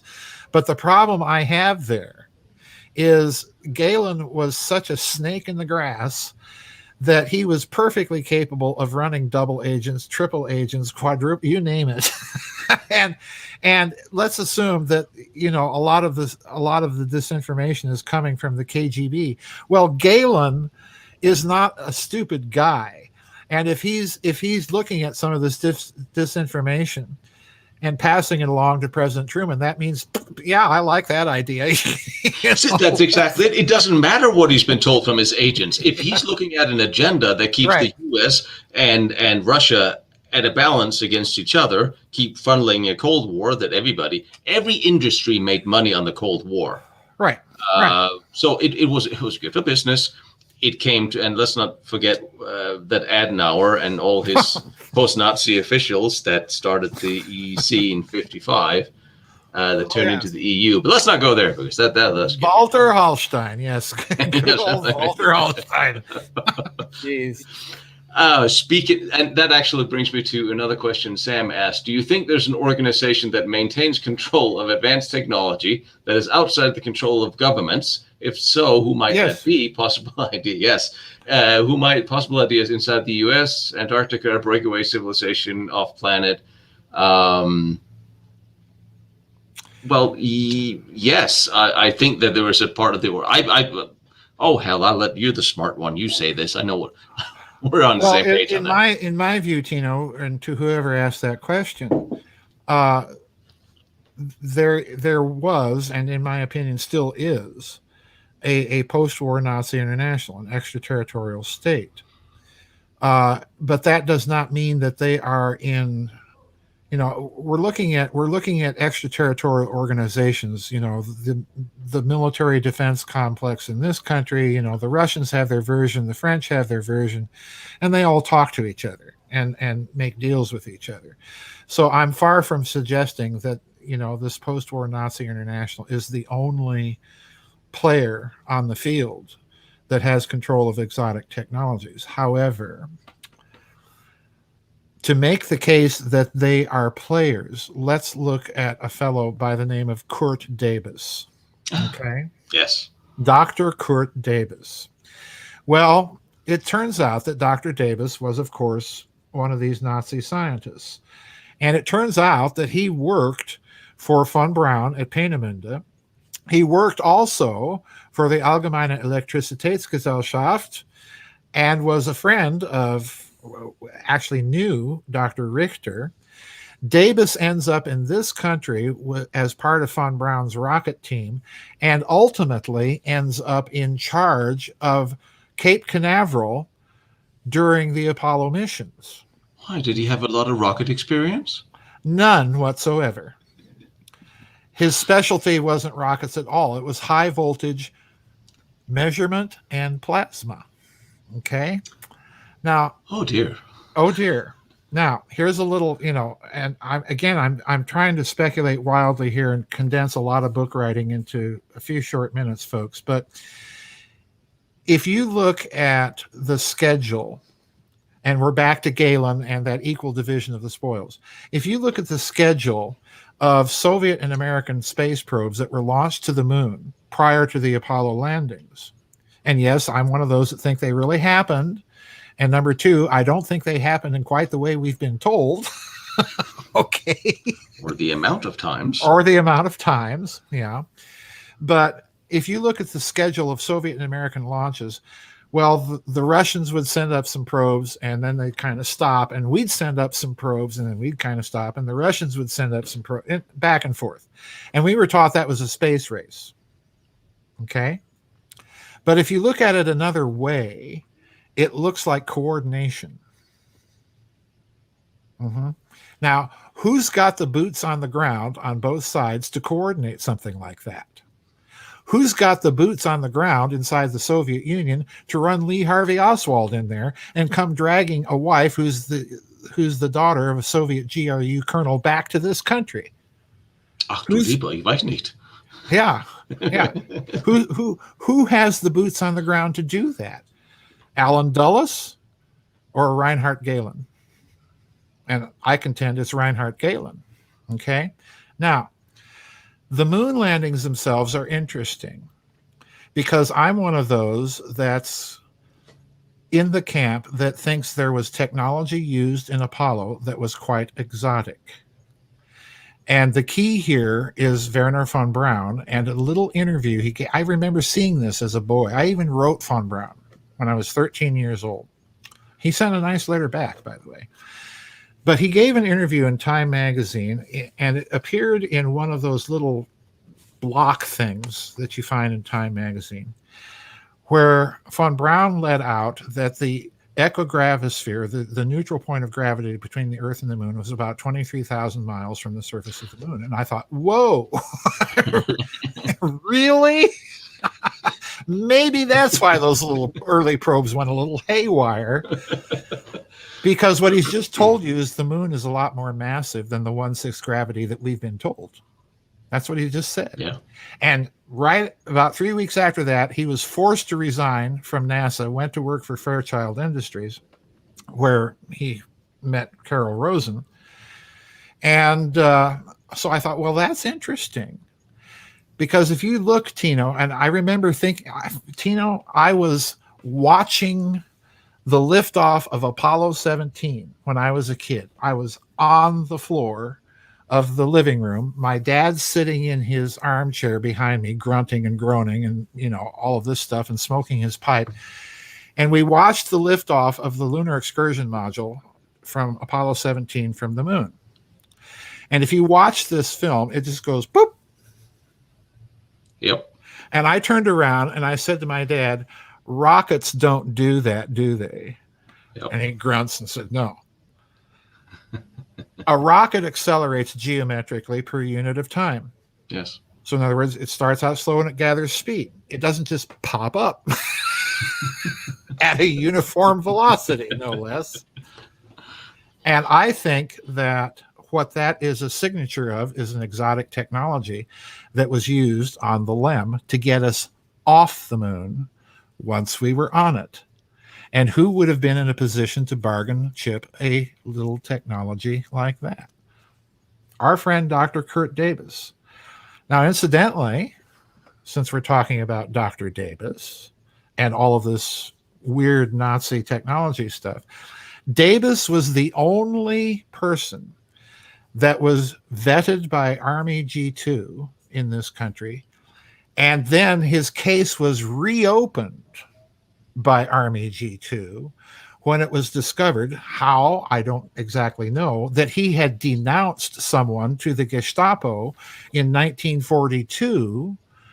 And it so happens, if you read Igor Vitkovsky's book about the Bell, he records this episode of Davis denouncing a fellow involved in that AEG project that was with war decisiveness to the Gestapo, and his name was Richard Kramer. Okay? Yes. So Davis was revetted and re-cleared, and then ends up in charge of the Apollo space flight schedule at Cape Canaveral. And then on his retirement, he ends up working for OTRAG in the Congo, which is Orbital Raketen- und Transportindustrie, Yes. which is West Germany's Area 51 in the Congo. Davis ends up working for them. And before he retires, by the way, he ends up being put in charge of NASA's UFO desk.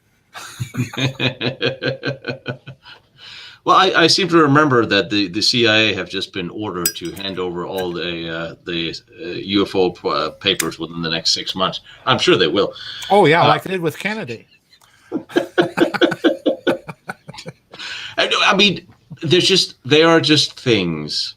Mm-hmm. And like I said, I spent a lot of time in uniform. I'm a pragmatic person. And when I look at things that don't make sense, such as Are you telling me that the original tapes of the moon landing have been erased? I know. What? They lost the pictures too. Could we at least fire an intern for that? Something. I mean, I remember the Yugoslav conflict when we there was a stealth bomber fighter that was shot down, and parts of it may have ended up at the Chinese embassy.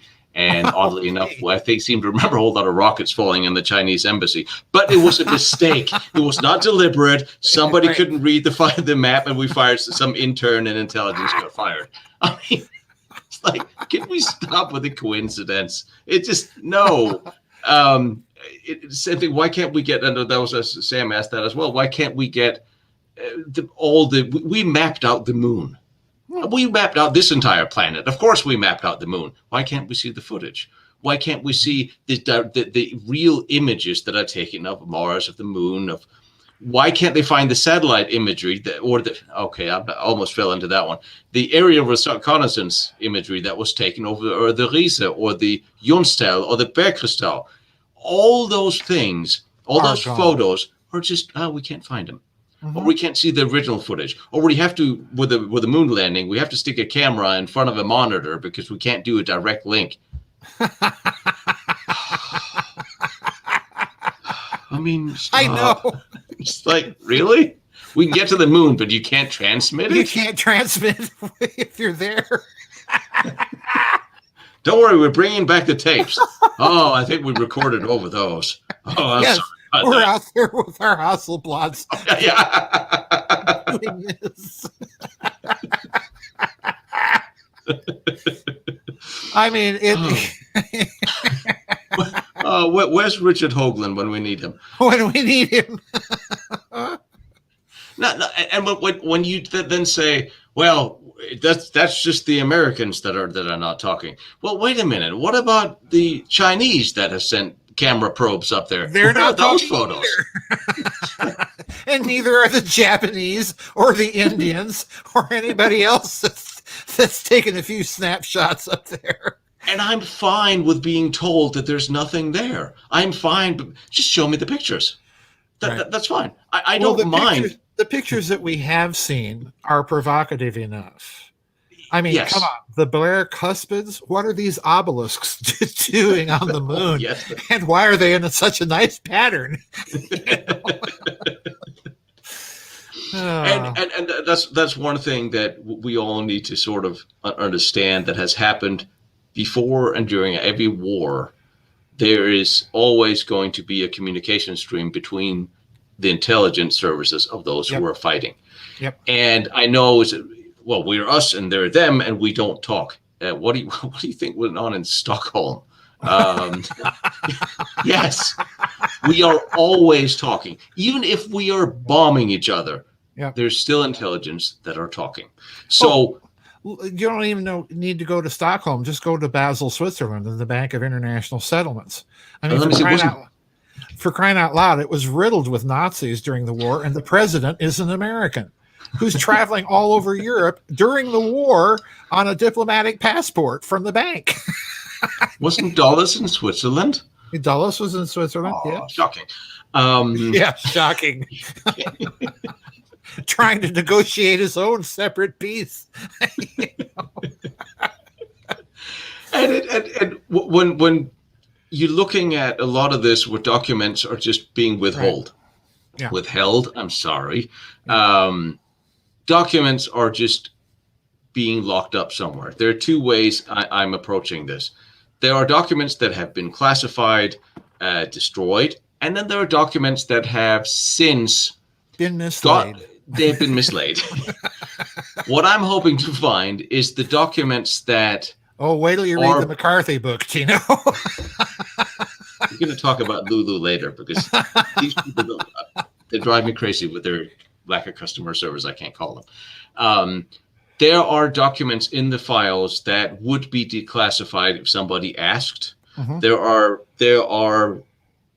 You have a core of things that we're never going to see unless something really significant happened on a global scale and somebody says, all right, yeah, I'll just tell them everything. Right. Fine, I accept that. So I go to the locations, I look at the locations, I crawl through whatever there is, and I see what would be possible. Then we have the outer layer on that intelligence document core that would be declassified if somebody asked the right questions of the right archivist who says, I don't see why this would still be a problem. And that's where we get the information we're looking for. And I think there are certain archives like the Polish, the Czech, the Russians that are more amenable to let out things where like, well, this is the war and we don't really care anymore. So take it. There's a deliberate effort to cover these things up by the Austrians, the Germans, and by us. The British have some very strange declassification rules. And we all sit and hope, and we hope and wait and pray that, well, in 50 years, and 75 years, and 100 years, this and that and the other will be declassified. Well, if they can find it. Right. And it's still a piece of paper. And before we get to it, well, maybe somebody's just going to go yank it, and then no longer will be there. So we start from the ground, and we reverse engineer our way backwards. And I thought it was speaking of that, I thought it was incredibly interesting when I found out from the archives in the castle. There's a lot of local researchers, local little museums, local people that have done a lot of research into their region and found some and is sitting on a lot of interesting things because they grew up there their whole life. They know what happened in the backyard. And like the archives at the castle, where when Scheuner's army was tasked with defending Prague at all cost towards the end of the war. And you had Wilhelm Voss from the Skoda-Werke drove there knowing he would be arrested at any chance he would pick up. Kamla went there, and Lord knows he was not a stupid person given the job he had. He must have had things put aside. You would theoretically think he could have sent someone. But one of his number two guy went down to what's it called, the Dor Mittelbau, and to hand over von Braun's rocket team. So when we look at what the Russians actually got, there's nothing at Peenemünde for the Russians. They had taken everything out. There's very, very little for them to look at. And that's how it was across the board. And that's why when I say that it is absolutely plausible, looking at that outer layer documentation, that Kamla and Alan Dulles had made a deal. There's plenty of opportunity for them. Or even though they say, what's this? Weissnacker's son was a diplomat who was involved in the nuclear project. Von Braun's brother was a diplomat. There's plenty of opportunities to reach out. And again, you're looking at the SS security, and you look at Schellenberg, who was in and out of Switzerland all the time, and he was SS. So there's absolutely, it's like when they did the series of Hunting Hitler. They spent a whole episode trying to figure out how Hitler could have gotten out. Come on, this was Adolf Hitler. If he wanted out, he would have gotten out. I don't care how. I know he would have. And the same thing here. Kamla did a deal because he destroyed and did everything he could for the Russians' advance and saved everything for the Americans. I think that they all did deals, but I think it's important for people to remember that they, even in dealing with the Americans and the British after the war, that they're not dealing with complete transparency, because shocking. Because again, I think they kept a lot of the things that were more exotic that they could work on to themselves, and it ended up down there for a period of time in Argentina. And you would keep stuff sure you would, and you'd also keep it just as another bargaining chip if the need ever came up. So I think all sorts of deals were struck, and Kammler. Just since you mentioned him, because he's in charge, more or less of all of these installations that your pictures are showing, Kammler would have been just the sort of greasy snake to do those kinds of deals. Oh yeah, I'll give you these documents, or you can go pick them up. I buried them here in Czechoslovakia. Oh yeah, that's another one. That's another thing. I'm going there too. That will be fun. But that's what I thought when you look at cover-ups. And to further answer Sam's question, yes, I think they were deliberately working till the very second day of after the war of covering up, because there comes a point where if we retrieve this, we have nowhere to take it. Right. And deals were done. Even Dornberger and von Braun, they buried a whole stash into a mountain of their own documents until they were ready and knew that they had a deal, because let's face it, we're still been shooting at each other for 5-6 years. So let's just make sure we have a deal before we give them everything. Right. And I think that was one of Kamla's problems, was he knew where everything was. He had Scheuner defend Prague, but Scheuner was sitting not far from the Riese Castle. He had set up in the city over from Castle Fürstenstein. And they were working in Castle Fürstenstein until 2 days after the armistice had been signed, the end of the war. And so obviously they must be hiding something. Yeah. And that's what I thought about the little building up in Ludwigsdorf by the Henge. They're building hallways, they're sealing things up, because if you just blow a hallway, someone is going to go, well, there's a blown hallway, let's clean it up. And you knew the Russians would, and they would just figure out what that was. If you make it a nice white wall and put a sign on and an arrow, maybe nobody will notice. And I think that's one of the things I'll be looking for is the hidden entrance to things at a lot of these different places. And I think one of the more interesting places is the S3 out at Jonstal, because that place was just the colonel in 97, that was with the 89th ID, who was there. He said the radio bunker, Amt 10, I believe, had radio equipment for up to $10 million of radio equipment. Well, that's a bit of a pricey tag. That's what, $40 million, 40 million ice marks for a radio bunker that was never used. And they say, well, this is headquarters for the brass, and this is also Hitler's new headquarters, just like they said the Riese was, which is a good double cross.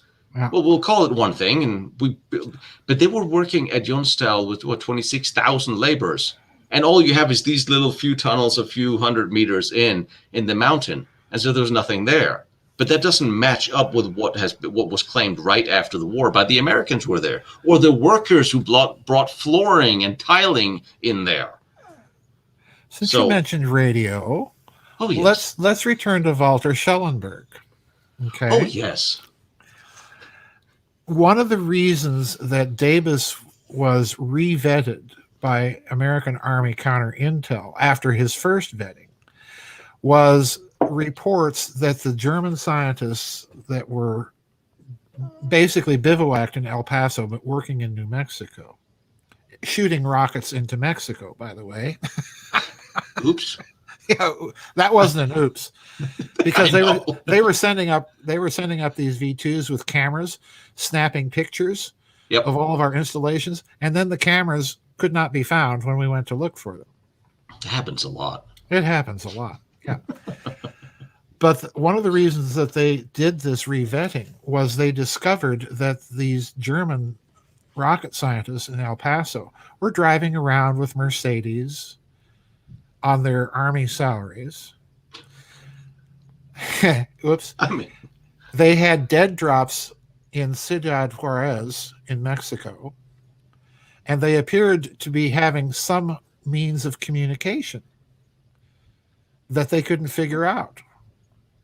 Well, it turns out that Schellenberg, in 1944, I think it was, after one of his little trips probably to see Allen Dulles, turned over his entire Bolivar network to Juan Perón.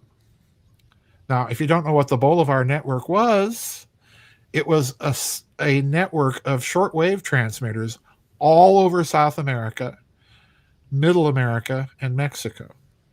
Shortwave transmitters. And so Juan Perón has them all. Mm-hmm. And so many people went to South America after there. Oh, yeah. Yeah, all the way up to and including Lichio jelly.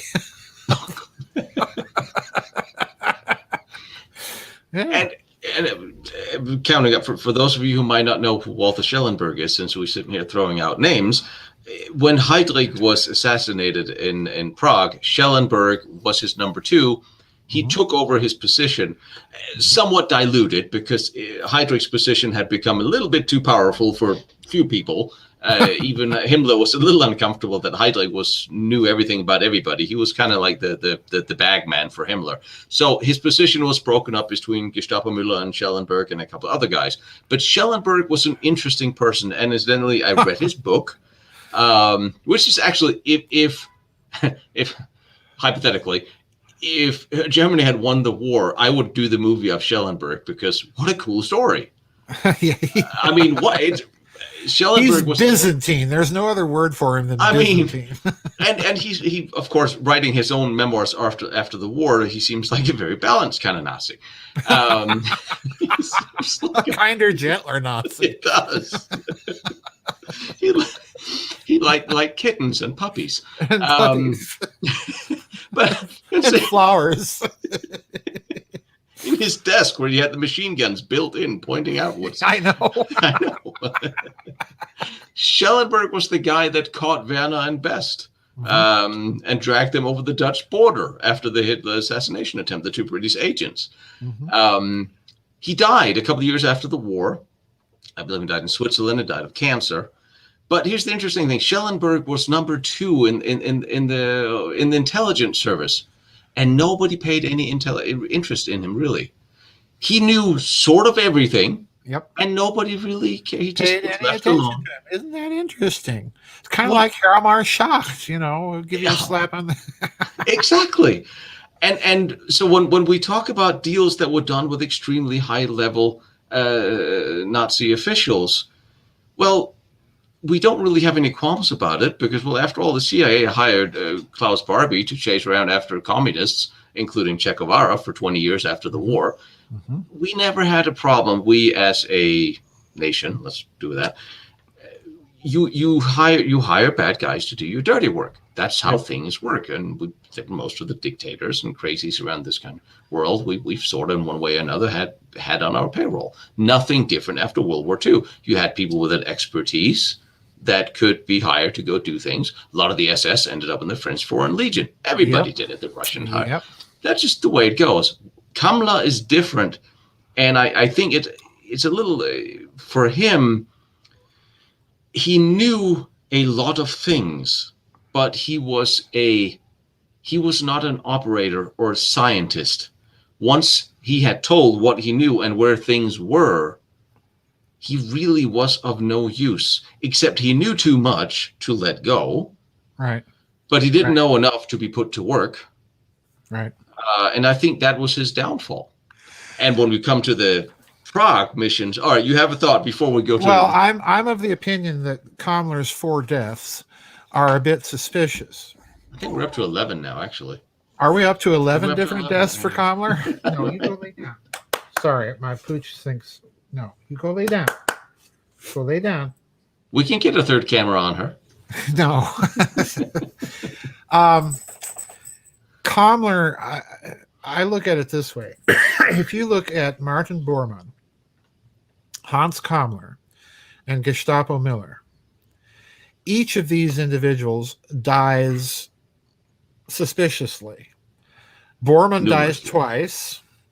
Kammler at least 4 times, up to 11. And Gestapo Miller, we haven't really figured him out, because whoever's in his grave isn't him. True. But it's just like Bormann's grave is not there. Well, if I call them the unholy trinity, and this is the way I put it in Secrets of the Unified Field. If you look at these 3 men, and you're trying to establish some sort of post-war Nazi international where you're going to continue all this research, well, Bormann is the finance guy. I mean, this guy knows how to make a passel of money in a big hurry. Kammler is the manager. He's able to coordinate and handle big research projects and keep them entirely secret. And Gestapo Miller, who handled the counterintelligence for Kammler, knows how to keep secrets too and run counterintelligence. These 3 are the perfect 3 you would need to set up something like that. So my druthers have always been that I think that all 3 made it to Latin America, and then to points beyond that, who knows. But I think they made it to Latin America after the war, because there's a British Argentine researcher by the name of Jeffrey Brooks. And I actually contacted him when I was doing Nazi International, asking him about the Junkers 390 that went missing at the end of the war. And you were telling me apparently they built a lot more of those things than we've been told too. Oh, yes. Anyway, Brooks told me that he had met an Argentine down from Patagonia and places like San Carlos de Bariloche. But but that recalled seeing a Junkers 390 land in this airfield out in the middle of nowhere, which, again, this is a gigantic airplane. It's not easy to hide. Well, they dismantled the whole thing, took it apart piece by piece after it landed and disgorged whatever cargo it was carrying, according to Jeffrey Brooks. So I've no doubt that a lot of these people, and probably these big three, were kind of a nucleus of something going on after the war. Now, I also have no doubt that Kammler at certain points was in this country. I really don't yes. have any, I really have no doubts about that, because there's a new book out that kind of documents that case. But again, why are we hearing about it now? Well, the reason why is this was all being run by the intelligence agencies, and they were keeping this all off the books and hidden from Truman and anybody else that had an interest. So yeah, this is a huge story, and all of this research. What interests me, Kino, is if you look at this whole Riza complex of whatever it was that was going on there, and again, I think it's all of the levels that we outlined before: nuclear weapons, thermonuclear weapons, clean bombs, laser isotope enrichment, heavy water, Bell, all of this stuff is going on there. If you look carefully, it appears to me that the trail, and this is what fascinated Nick Cook about all this, the trail of all of this stuff goes completely black after the war. All of it goes completely black. And that tells me these people got out of there and they were continuing doing whatever it was they were doing there, and they simply parceled it out. They moved it all away. And there's not a doubt in my mind that this happened. So I think Kammler, you're right. He has juice up to a point, but when he starts running out of secrets, then he's of no use to anybody. Yeah. And Bormann and Miller are different in this regard. Miller less so, but Bormann. Yeah. Müller, I could see, Gestapo Müller, I could see him at some point in time. Well, he's a little bit like Barbie. He's an operator. Right. He can do things. And Bormann, well, he ran all the money. I mean, all right. There's no. I will not make any current political jokes or references, because that's untimely. Seemingly, that's just. I would be horrible to do such a thing. But I don't think anybody should ever underestimate how much power Bormann he actually had, and the thought that he would be caught up in Berlin at the very, very end. No. Bormann, no, totally out of character. Absolutely out of character. And loyalty to the Fuhrer, I'm sure he had that. Loyal to the party. Well, not to the point where it would exceed his loyalty to himself and what he wanted to do. Right. Which would probably be living. And since already from 1944, he was showing disloyalty to Hitler by going to Strasbourg and say, we're losing the war. Let's start accumulating all our assets and ship them overseas, which he did to all German business. So, yes, he was loyal to the Fuhrer, but he was also a pragmatic. He knew where things were going. He was not an idiot in that sense. So, yes, he would have planned for the end, and he would have been gone. Yep. And indeed, I remember Lawrence de Mello. I don't know. Are you here, Lawrence? I don't know what time it is in Argentina. Say hi if you're here. She wrote a fascinating book and did a lot of research on the Bormann body that they found in Berlin, in the same place that they had dug several times before, where it wasn't. And then they dug it up, and then there's so many skulls of Bormann's that found, and then one skull disappeared, and then they realized the dental work didn't match, and then they came back 6 months later with new dental work that matched. Yep. And the red clay that stems from Argentina. And yes, I'm absolutely certain that Bormann got away, and he was in South America, and he died there. And at some point in time, when they realized there was a book coming out about Bormann, they dragged his body back to Germany and dumped it in a hole somewhere and dug it up. And then they still only did the mitochondrial DNA. Yep. Despite the fact that Bormann's son was a priest and a known entity that they could just match up against. Absolutely. They only did the DNA. They could match up against non-living relatives. Yep. Well, ain't that? Yeah. Okay. Don't get me started. And so, Bormann is a whole different story. And Bormann submarines, I told Drakenigel to start looking into what happened to all the unaccounted for milk cows and submarines. And the Type 21s. And the submarines is a thing. But I really want to talk about, since I'm going there and I really don't know what to expect, Prague. And there's the mission to Prague.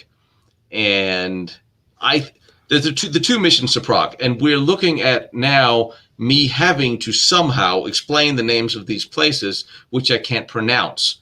So I'm not going to. One of them is called Metnik Hill.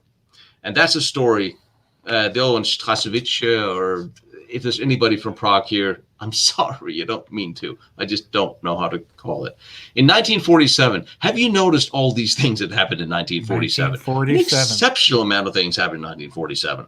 Well, a former SS officer and a bunch of Americans crossed the border into Russian-held territory in a place some 30 kilometers outside of Prague, and they claimed they were looking to excavate a downed American airman. That was, of course, a lie and a cover story. This is all verified. This is out. This is no speculation. This is a real mission. It really happened.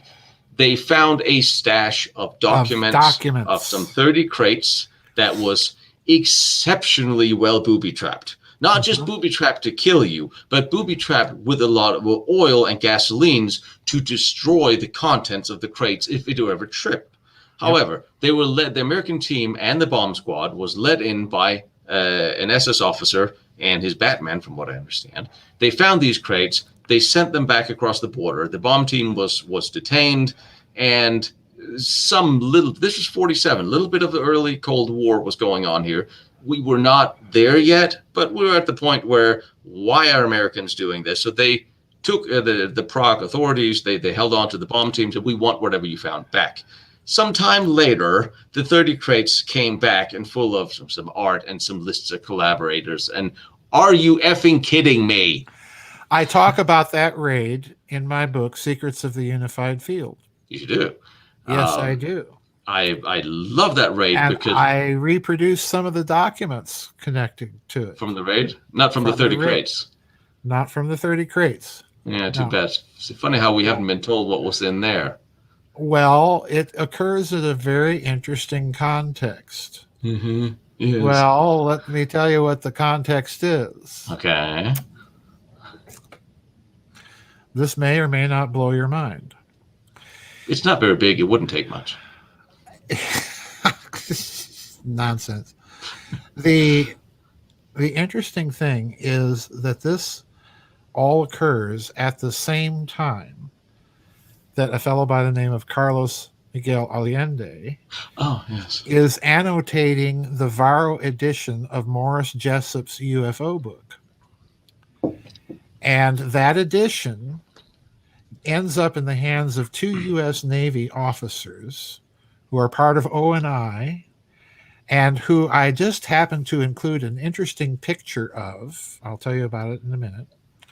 These two officers arranged for the Varro Company in Garland, Texas, outside of Dallas, to publish this book with the notations that Allende makes and circulate it to a committee.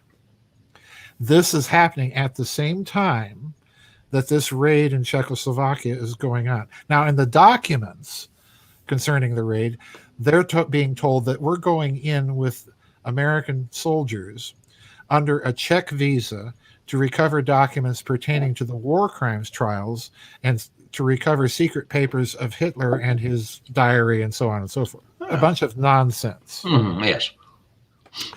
Well, the picture that I referred to just a minute ago has these same two Navy officers with a bunch of scientists all standing behind a table.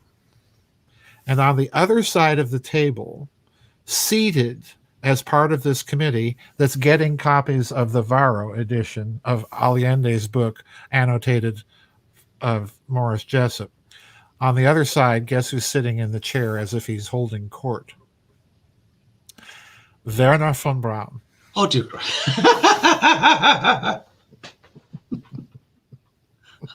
Really? Yes, really. Well, funny, because a lot of those documents seem to have been buried by the SS general that was in charge of rocket development and in case von Braun's boss. And who died 4 times. Or 11. Getting Oh, the well, picture. ain't that special? Isn't that special? Ain't that special?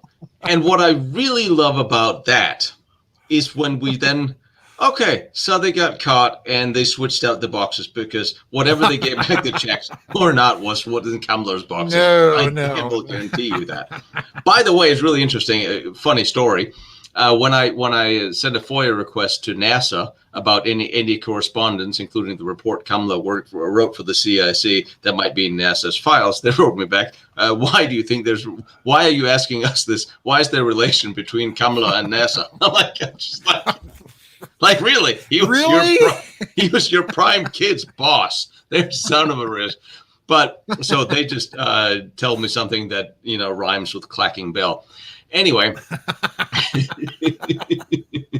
we'll get back to that later. But so we stand off 90. We can't crawl around Czechoslovakia anymore because, well, the Czechs are looking for us. So they wait.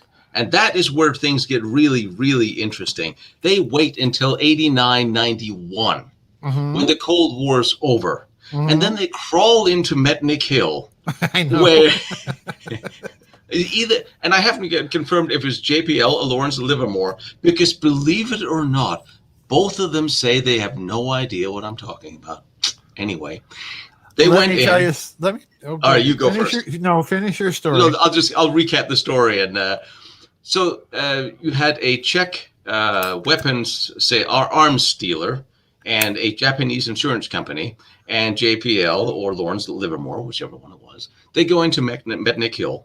And they excavate, they dig up a huge underground bunker of something. And what is really interesting is post that search, they fill it up with cement.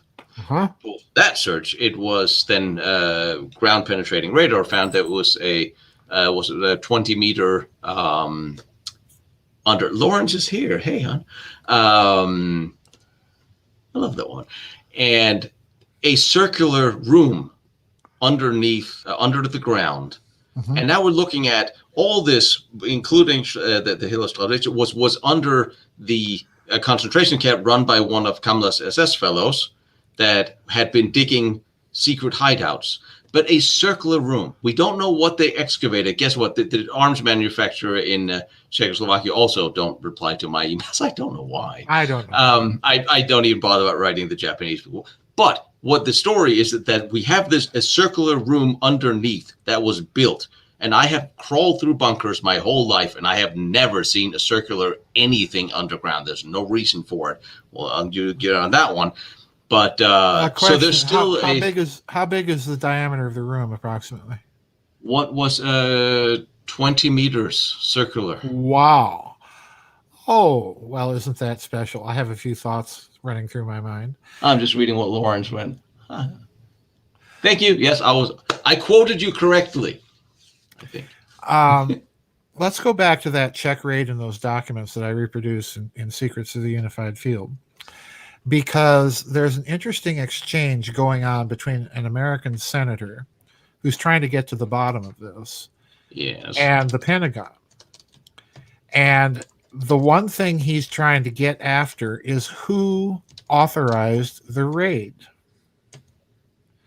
And the Pentagon's response here is very interesting. It's basically, we don't know.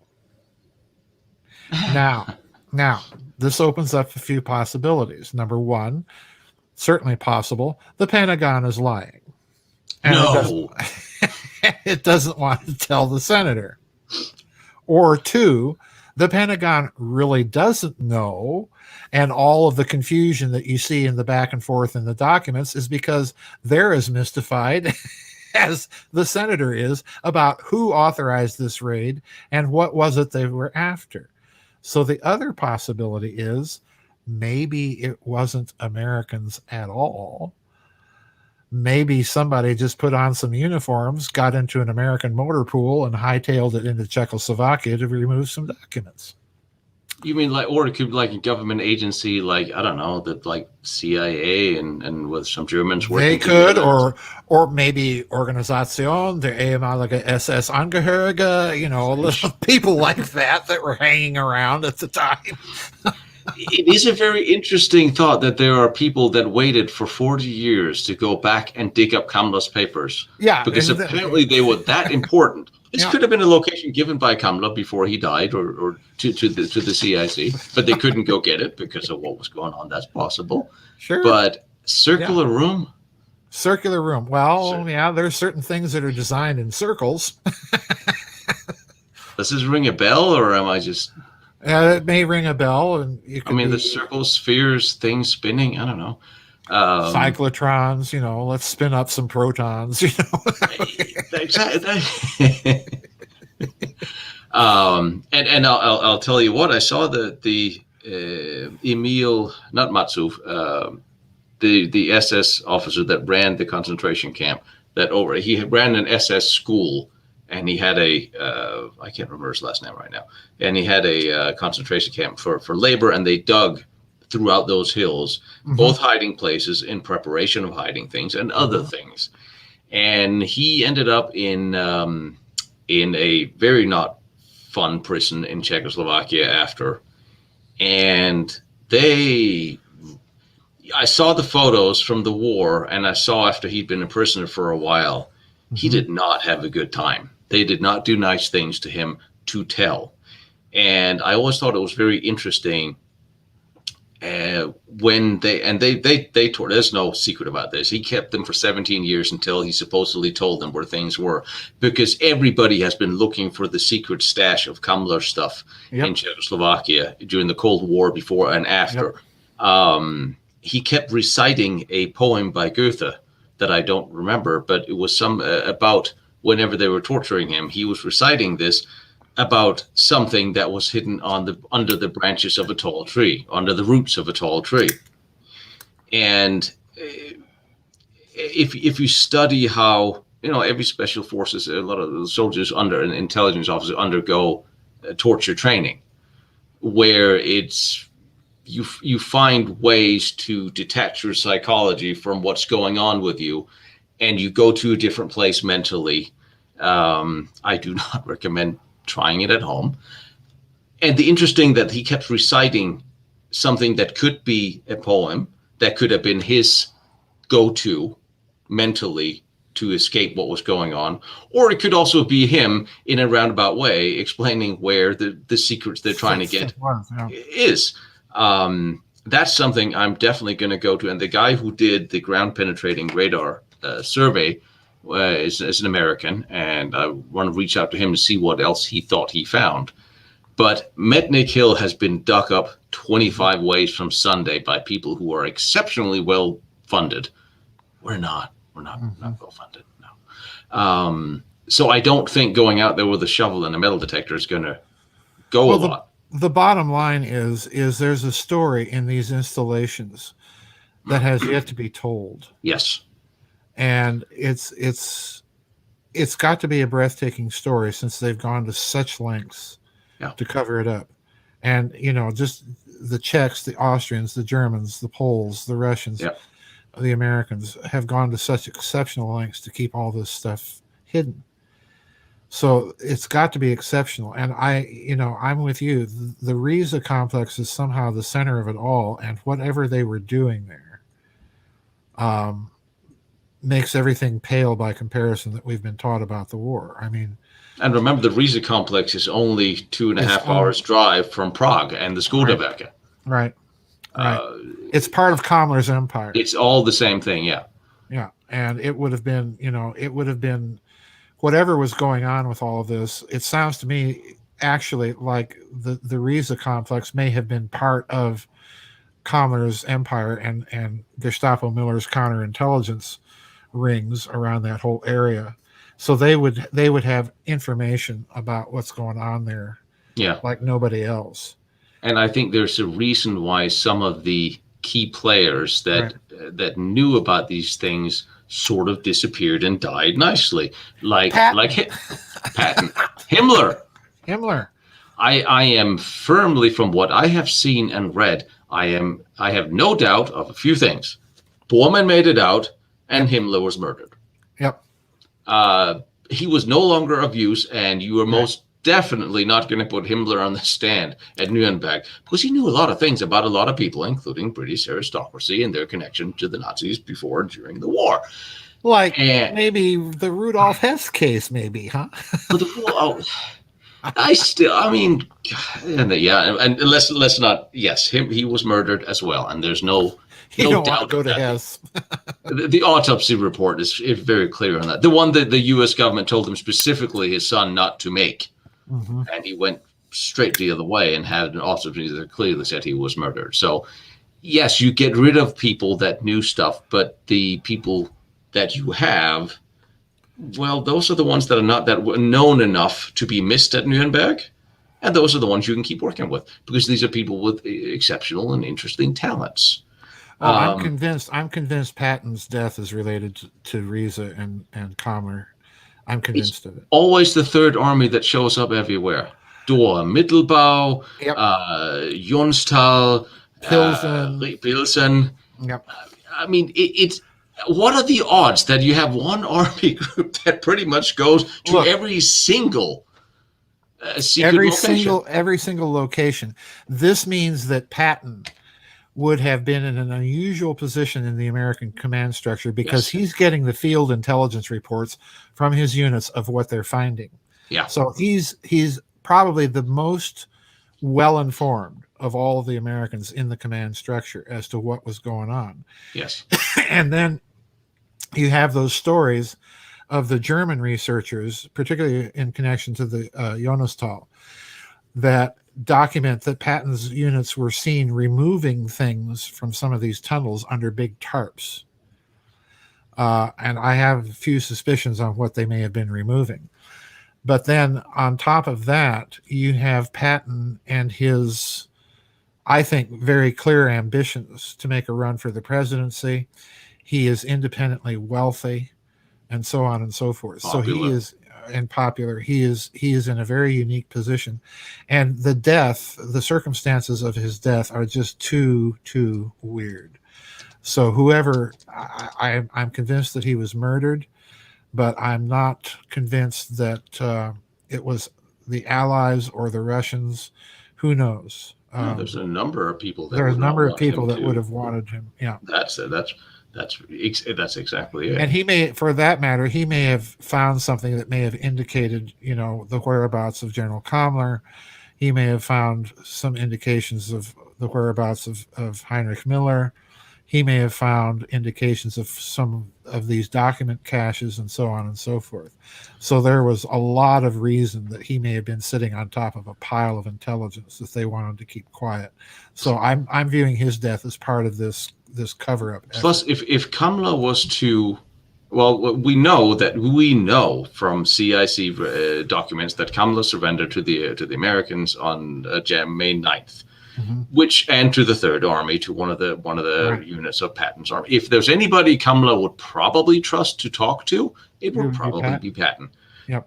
More so than probably even Dulles, even though he might have did a deal with him. What happened to him after that? Well, that's a different story. Yep. But yes, I think Patton, he must have known. He must have been aware. And then also, was it Eisenhower that visited the Ordorf camp? Yes. So he must certainly have been aware. And here's an interesting piece of information I got from somebody whose name I promise not to share with you. When it comes to the Jonstal underground tunnels, his grandmother saw something to the effect of a large bomb detonated there, but I can't tell you who he is because I promised not to. And there's enough witnesses to testify that. But he also made a note to remind us all that you can scurry away a lot of things, but a nuclear reactor is really hard to scurry away if it's set up and running in an underground tunnel. So you have to cover it up.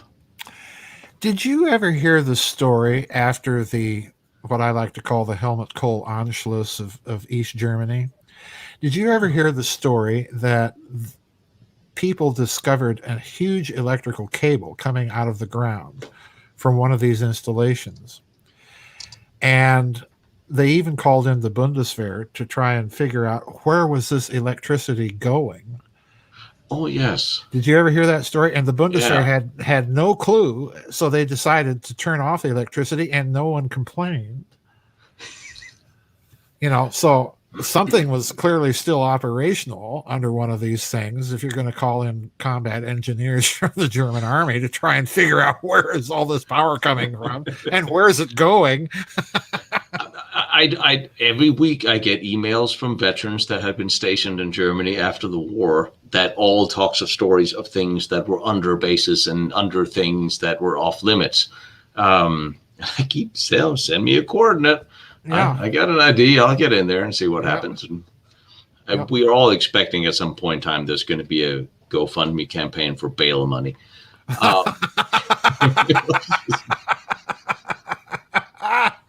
I don't know your family, got no kids. It'll be all right. But I'll try to play nice. I can see you on an episode of Fringe, stuck in a German prison, getting out by teleportation or something.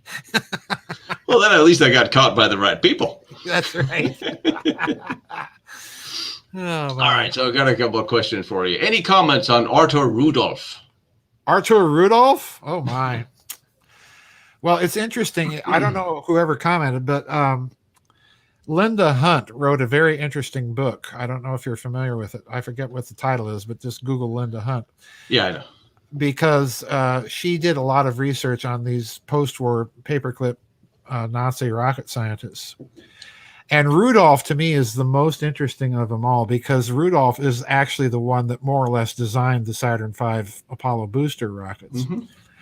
And Rudolph, at one point, I don't know if you know this story, whoever wrote this, but Rudolph, at one point, was so fed up with the American defense contracting procuring process and the slow pace that things were moving, that he actually proposed to NASA to take all of these German rocket scientists and just build the dang rocket in-house and bypass the whole, Raytheon, Lockheed Martin, Boeing mess and just get it done.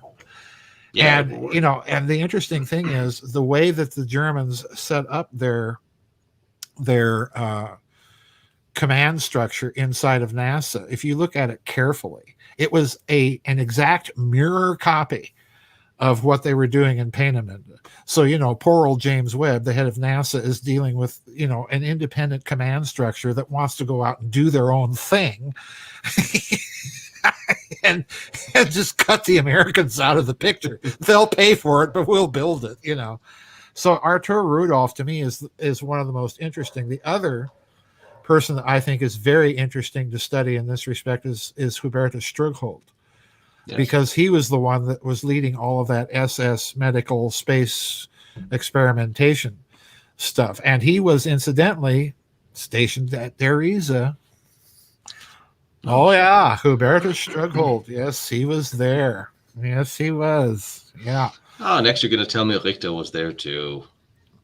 Oh, well, who knows? Whatever Richter was doing, and incidentally, Tino, it may interest you.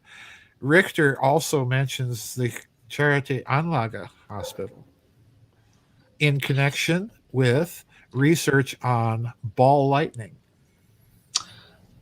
That sounds like high voltage AEG plasma kind of research. Yeah, it does, doesn't it? Yeah, that's kind of interesting. I do have a theory when it comes to the AEG project was named Charité Anlage. Mm-hmm. Which is the name of a Berlin hospital. I don't necessarily think the two are related, though. No, I don't think so either. I don't think AEG was testing high voltage experiments in the basement of the hospital. No. I think post-war somebody have seen that and go like, oh, well, the bell was sitting in the underground of the hospital. I'm just one of the.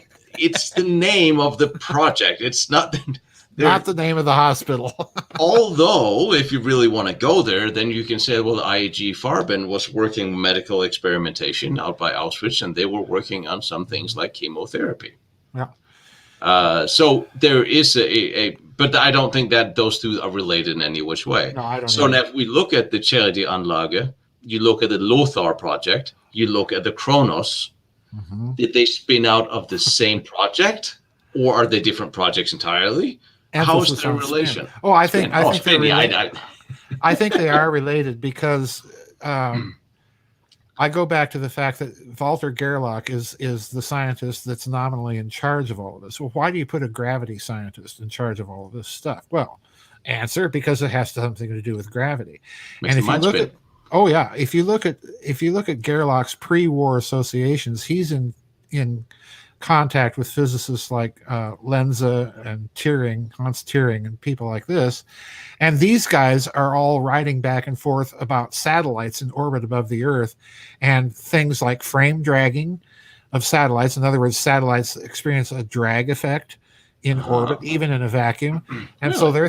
they're thinking torsion. Yeah. They're thinking torsion.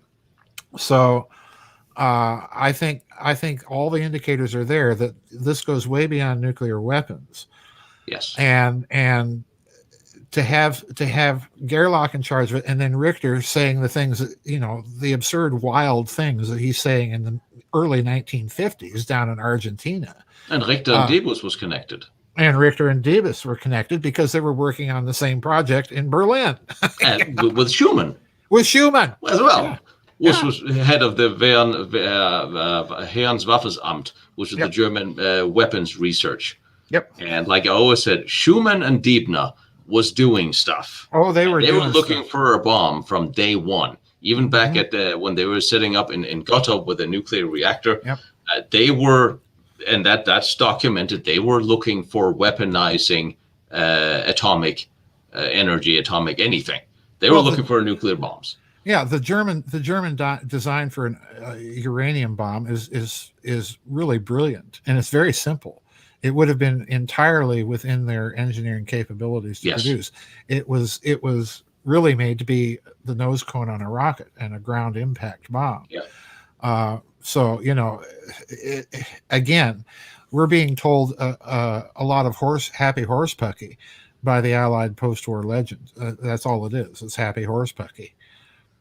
That's absolutely true. So I have a question about what do we think about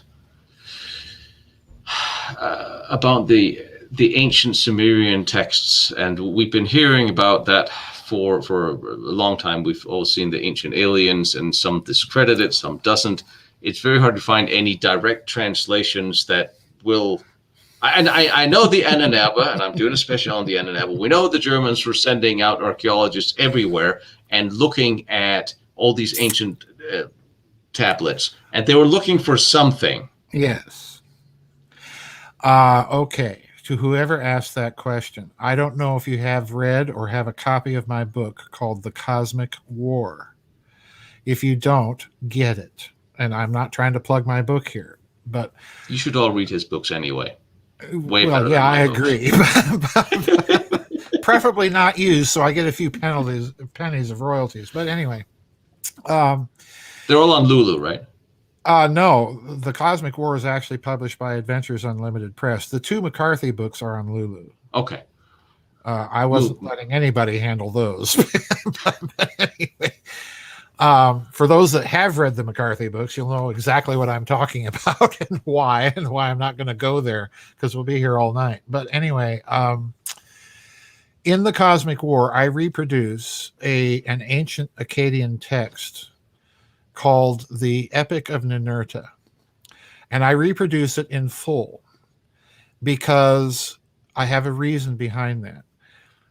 If you read the thing, all 9 quoted pages of it, it's about as exciting and thrilling as reading the index to the Sears catalog.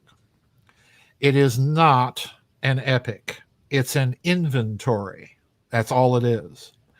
And what it's an inventory of are the so-called Megal-A in the Akkadian, which means, usually translated, the tablets of destinies.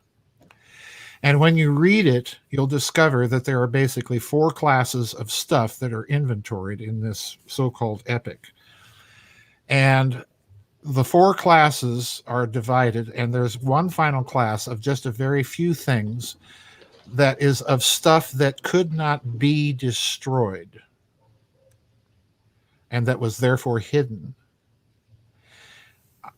Because of that, and by the way, these tablets were integral components of this ancient cosmic war of the gods. In other words, they conferred an enormous amount of power. I strongly suspect that, and have suspected for some time, and I've gone on record in my books, that the incursion into Iraq to prevent Saddam Hussein from recovering, or pardon me, from developing weapons of mass destruction, were not about modern weapons of mass destruction. They were telling the truth, but under a guise that people would misinterpret. I think they were looking for ancient stuff, because we've got to remember something about Saddam Hussein. Saddam Hussein had teams of archaeologists from 2 countries in particular helping him dig up all of those ancient sites in Iraq and catalog what they were finding: France and Germany. And who were the ones that broke the story about the Baghdad Museum looting first in the Western press? Der Spiegel magazine. And they always get it right. And they always get it right. Yes. No propaganda from Der Spiegel. No, not at all. Not at all. They're solid researchers. Yeah, they're solid researchers. But yeah, I think that they were after something ancient. And whether they recovered them or no. I do think that the cover story that Marine Colonel Bogdanovich put out about the recovery of all the art objects was a diversionary story, because that's not what was really of interest. What was really of interest are the cuneiform tablets that were uncovered that have not been translated, and nobody really knows where they are. And nobody had cataloged them except for the field catalogs of the French and German archaeological teams. Yes. And those were, I think, probably spirited out of the country, shall we say? Yes. Yeah. And from what I understand, there was several gold artifacts and others that was not looted from the museum, which I would think would be the first thing you would go for if you were just going straight out that way. Lawrence DeMello in your chat room says Richter was a fraud. Well, that was the conclusion that the Air Force came to, but not unanimously, Lawrence. Read the documents. They were a bit mystified by the man. And there's another thing you should remember, Lawrence, about Richter in connection to America's hydrogen bomb tests, and particular Castle Bravo. We were told by the official line is that after Castle Bravo, where they were expecting a yield of, at most 8 megatons, it ran away to 15. That's quite a big oops. But anyway, we were told after the fact that the American thermonuclear chemists had not reckoned on the fact that lithium-7 would enter the fusion chain reaction, and it did. That's the excuse they came up with. The problem is that Richter, 2 years before Castle Bravo, told them that he was using lithium-7 to achieve his fusion reactions. So in other words, it was not unknown to thermonuclear chemistry at the time, and we've been fed a big, fat whopper. Okay. Anyway, that's my Cliff Notes rebuttal of the Richter was a fraud narrative. Yes, he did trick Perron into funding it. But again, look at the documents and what was actually said. I actually include in the Nazi International Perron's own scientists' findings and then the U.S. Air Force's findings. Read them carefully. I guess I'm just going to have to go there and map out that area. But oh yeah, from what I hear, not until September. And I think that and that is one thing per popular requests, and I love popular requests. And I just want to remind you guys all that I'm the only one doing here. One thing I love more than anything else, that when they say thank you to you and your team, well, this is pretty much it. That's the team, guys. That's the team. On your screen. I'm doing a special on the Anunnaki and the Nazis and the occult. And that it's becoming a very, very, very long special. It may end up into being a series, because what I'm finding is there's an extreme interest in the occult before World War II by everybody, everywhere. And then later when you see World War II and you see the Nazi top leadership, you have a Himmler who is fascinated by occult. Yep. And then you have all his henchmen. I mean, do you seriously see Heydrich sitting in a room with a couple of women reading tarot cards? No. I'm not seeing it. I'm seeing a lot of very pragmatic people go, this is what the boss wants, so we're going to do this. And then we're just going to make whatever we've been told to do work however we are. But Himmler was interested in the occult, and he sent the NNF out to look for one, interesting ways of using archaeology for propaganda purposes, but also to look for whatever it was in the stone tablets that could be found in ancient possible technologies, which I thought was interesting, especially when I saw that it was a letter from Dr. Kammler to Dr. Brandt referring to how Kammler, again, a pragmatic person that you're not going to see with a pendulum looking for battleships. Like, bloody hell, okay, who sold that one? It's like, yes, mein Führer, hang on. I'm just not. Let's face it. It's like, yeah, that's what the boss wants. But he is out looking, and he's right. This is Dr. Brandt in reference to a meeting at Wewelsburg with Himmler and others, looking for secret locations for the Ahnenerbe, and they were planning on setting up SS cities of 10,000 people each. The SS was taking over Germany. They were taking over the war, and Hitler trusted them, especially after the 20th of July, the assassination attempt. Although I don't really think Hitler was particularly interested in the occult either. I think he was a person that he would listen to Himmler's story. He was listening to different things. But you have the interesting trinity of Himmler and Goebbels, where Himmler was very fascinated by the readers, and Goebbels was very fascinated by anything Himmler could find in the archaeology that he could use in order to promulgate a ancient Germanic race that they could use. However, when it comes to Kammler and the Ahnenerbe, when there's a link that Kammler is actually doing something from the Ahnenerbe is no longer than just digging around the ground looking for old arrow tips from the Germanic Reich. They're looking for something else. And this is where it's an interesting, with the ancient stone tablets and ancient research that may or may not have existed. And people, they look at the ancient alien theories as well, the conspiracy theorists and whatever they've been called. But look at everything, look around you, everything we have today. If we had a significant nuclear event that would be very traumatizing for everybody and we'd all be dead, 100,000 years from now, there's be nothing left of anything you see around you, except maybe things set in stone somewhere. It is plausible. I'm a pragmatic. I would like to see them. I would like to see the tablets translated. But if the SS was interested, then there must be some reason. Because the German and the Nazi at the time were looking at every different plausible direction. There's a reason why they pulled seers and tarot card readers and doubters out of concentration camps to stuck them in a villa in Wannsee to look for battleships. They would try everything.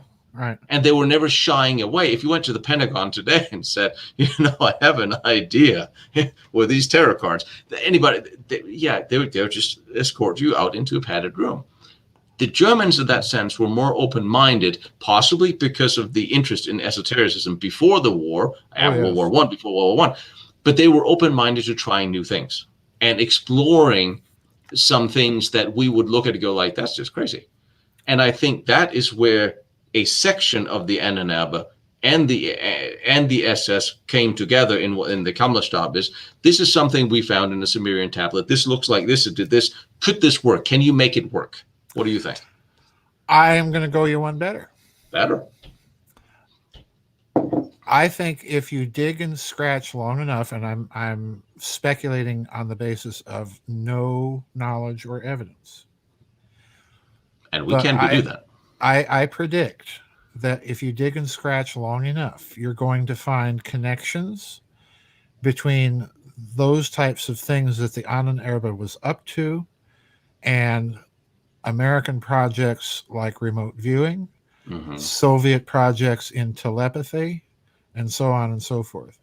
I think you're going to find connections there because I think that there's another story here with the Ahnenerbe that has been also deliberately hidden They Yes. refused to mention any of this stuff at the Nuremberg trials.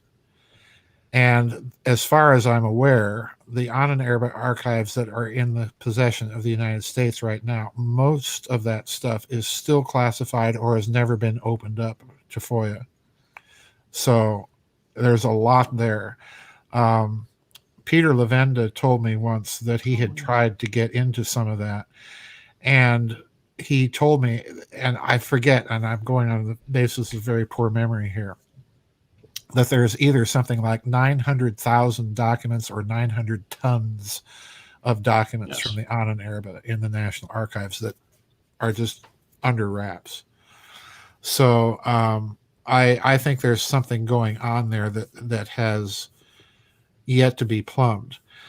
Gerlach in 1925, 6 or 7, somewhere around there, wrote a little column filler article. It's about 2 column inches long for the Frankfurter Allgemeine Zeitung. And in it, he mentions that scientists in Germany had discovered during their plasma experiments with mercury trace amounts of gold after these experiments. Oh. And then he goes on. I even reproduced this little article in my book, SS Brotherhood of the Bell. You can actually read it. At the very end of this little column filler article, he says, this reminds us of the claims of the alchemists about mercury. He uses the word alchemy. And this is a phenomenon that should be further investigated. In other words, send us some money, government. We want to do some big experiments. So yeah, you're right. There was all of this interwar interest in esoterica, and so and even Himmler, with his big SS alchemy labs, and Ludendorff getting involved in all of that yes, stuff. he was very much into. Oh yeah, he was really into all of that stuff. Yes, they were all channeling old Germanic princes, and yeah, yes, and I think that's an interesting thing, especially for, like, so remote viewing. If you go to Russia and you talk about remote viewing, there's teenagers sitting on mountaintops out in the farmland doing remote viewing on weekends for fun. Yeah. There are different cultures than the mainstream Western culture, yeah. where things like that is just more of a given, more of a natural. Yeah. It's not, no one shrugs when they hear it.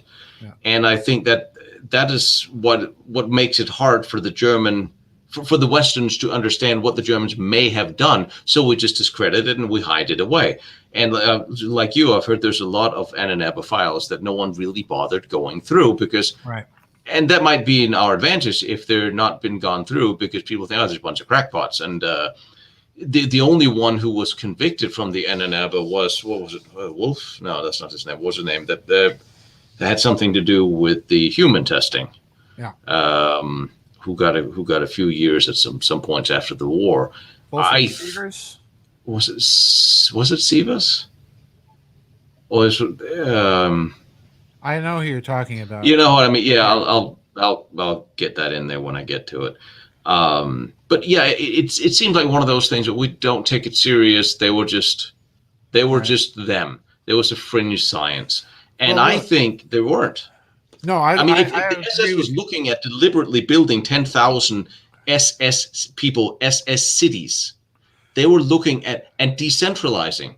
Right. That was an interesting thing. If for somebody like a dictatorship where everything's centralized, they were looking at decentralizing after the war, setting up SS cities inspired by Ahnenerbe research of Germanic past. There's a thing here.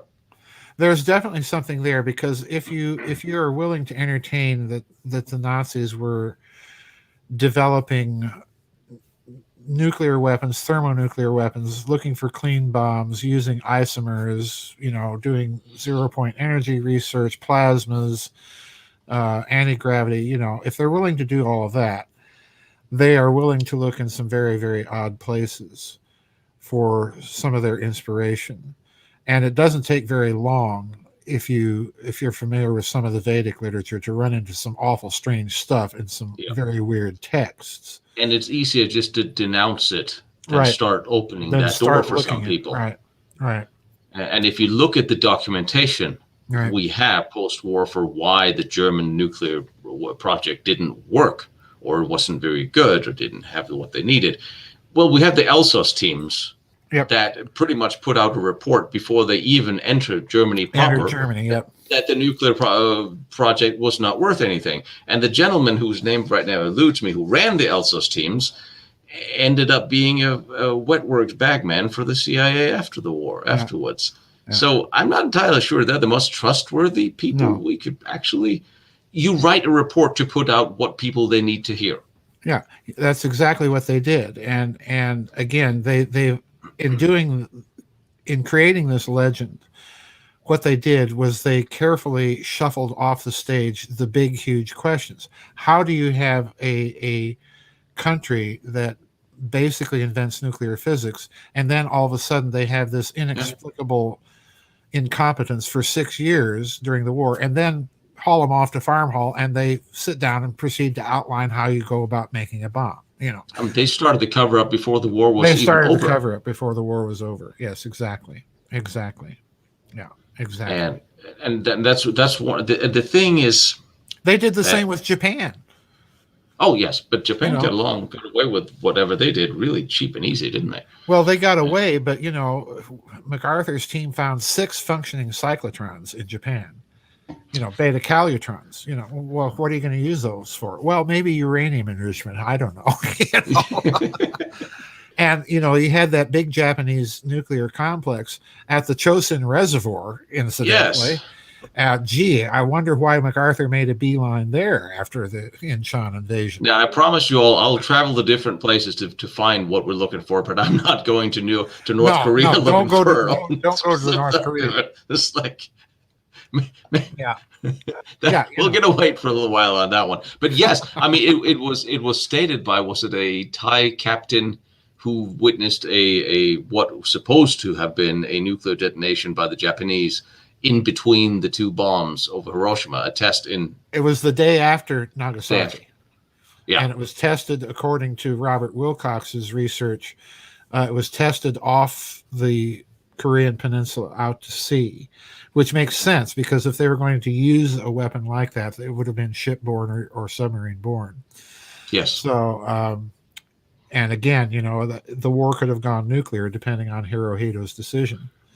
It very much could have. And I thought that's another thing that has been mislabeled when we come to the Sinsa affidavit, where he is talking about he's flying. It was in 44 October, and he's some distance from. And Rugen Island has always been identified as the place where that nuclear mushroom cloud had emanated. I think Rugen Island is a peninsula way far away from Mecklenburg. Not far away from Peenemünde, though. Not it is Peenemünde, right? Sort of opposite Peenemünde. However, I don't think it's. I'm not sure how it became Rugen, because if you heard about that huge building construction of apartment buildings for Germans that was built in the 30s. That was on Rugen Island, and they might not have tested right there. Actually, there was something going on at Rugen prior to the war in connection with Lanz von Liebenfels and his new order of Teutonic Knights. So in other words, there's another occult connection there. Interesting. That was going on. I mentioned that in, I think, A Reich of the Black Sun, if I'm not mistaken. But the other thing about Rugen is that this was the place where the Italian Major Luigi Romersa says that he was a participant in a bomb test. So I doubt Rugen itself. I think probably he was taken to Rugen, and then they took him to some sort of test site that may have been. See, what I'm thinking, there's a small island of Rugen with a U called Rugen, where they used that island for testing and tracking rockets. Now, that is off from everywhere. That, to me, would seem like that would be the ideal place in the middle of the ocean. I totally agree with you. Of course, it could also have been Ludwigslust, which was a German proving grounds forever and ever, until it magically caught fire some 10 years ago and completely burned down, as now is a national preserve. And now you can't go there because of unexploded ordnance. That sort of happened to Kummersdorf as well. It also happened to the Polish area that I can't remember, where they tested the V2 rockets. that also is now a natural preserve where you can't go because of unexplored. Isn't it funny that all these places that have any relation to possible and they're all national preserves? And let's not forget Albert Speer's interesting testimony at Nuremberg when the American prosecutor Jackson asked him, "Are you aware of an experiment where a massive explosive device was let off with all sorts of people around?" Remember that? Yes, and he said he did not know. He didn't know. Yep, and he wasn't in charge of any of that at all. No, it had nothing to do with what he was in charge of. No, because he was briefing Hitler on the construction site of the most secret projects. Yeah. Methinks Albert told a little wee teensy fib.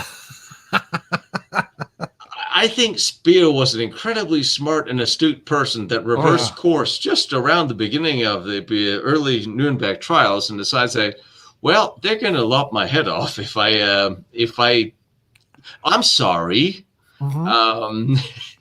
Because he was not exactly a good, he did bad things. Well, I mean, come on. You're the Reich armaments minister and you don't know what's going on. And you've got 100,000, you've got 100 cubic kilograms of missing concrete. Yeah, come on. Come on. No, sorry, Albert. That's not flying. not even a little bit. No, not even a little bit. Sorry. No. I mean, actually, I think Fritz Todt was probably one of the more honorable people in that whole crowd, and he didn't live that long. No, he didn't. Actually, I've never seen anybody say anything bad about him or the way he did business or treated people. But, well, he's dead, so it doesn't matter. He didn't make it. Speer took over. He's out. He's in. So I have another question for you that is completely, possibly unrelated, and I'm not entirely sure what it means. Always wondered about Pyramidos Ben stone and the NASA's possible retrieval of them on Earth, Mars, and beyond. Oh, the Ben stone? He's talking about the capstone. Oh, which in Egyptian would have been called the Ben stone. The problem here is that the ancient records are weird. Let's just put it that way. Oh, gee, we haven't gone there today at all. We know in quotation marks from Herodotus, who's always a little suspicious. He records the Great Pyramid as having its casing stones on it when he saw it, and that you could see it from miles away because they were so highly polished and reflective. To my memory, he does not record the capstone ever was placed on it. There are some people that believe that the capstone was a solid, pure crystal. There are some people that believe it was gold. Herodotus does record that on the pyramid, this is a very interesting thing that he says, that on the Great Pyramid, the casing stones were inscribed with all sorts of hieroglyphics all the way up. Mm-hmm. And he also records that you could see a water line visible about halfway up. Yes, I remember seeing. Yes. Yeah. So as to what happens, would NASA ever try to do that? I get this question all the time. Are they ever going to reactivate the pyramid? In my opinion, no. Because if you look at the pyramid from simply an engineering point of view, leaving out of the picture all of those speculations on the text that Sitchin comes up with. If you look at it from a purely engineering point of view, there are things missing from inside the structure. There must be. There absolutely are. It is a machine of some sort, but what kind, we don't know. You know, I've got my own wacky off the end of the twig weapons hypothesis about it. Chris Dunn has his machine hypothesis. If only somebody wrote a book about it. Oh, yeah. Quite a few, as a matter of fact. I know you don't have any interest given the name of your business or anything. No, none at all. I know. That's. I wonder how that question landed with you. That somehow reminds me think of interviews I saw of you and Jim Mars. Oh yeah. Oh I boy, I wish Jim were around because I he know. could tell you some things that he told me off the record that would really dovetail with your picture taking over in Silesia. Well, did he write them down?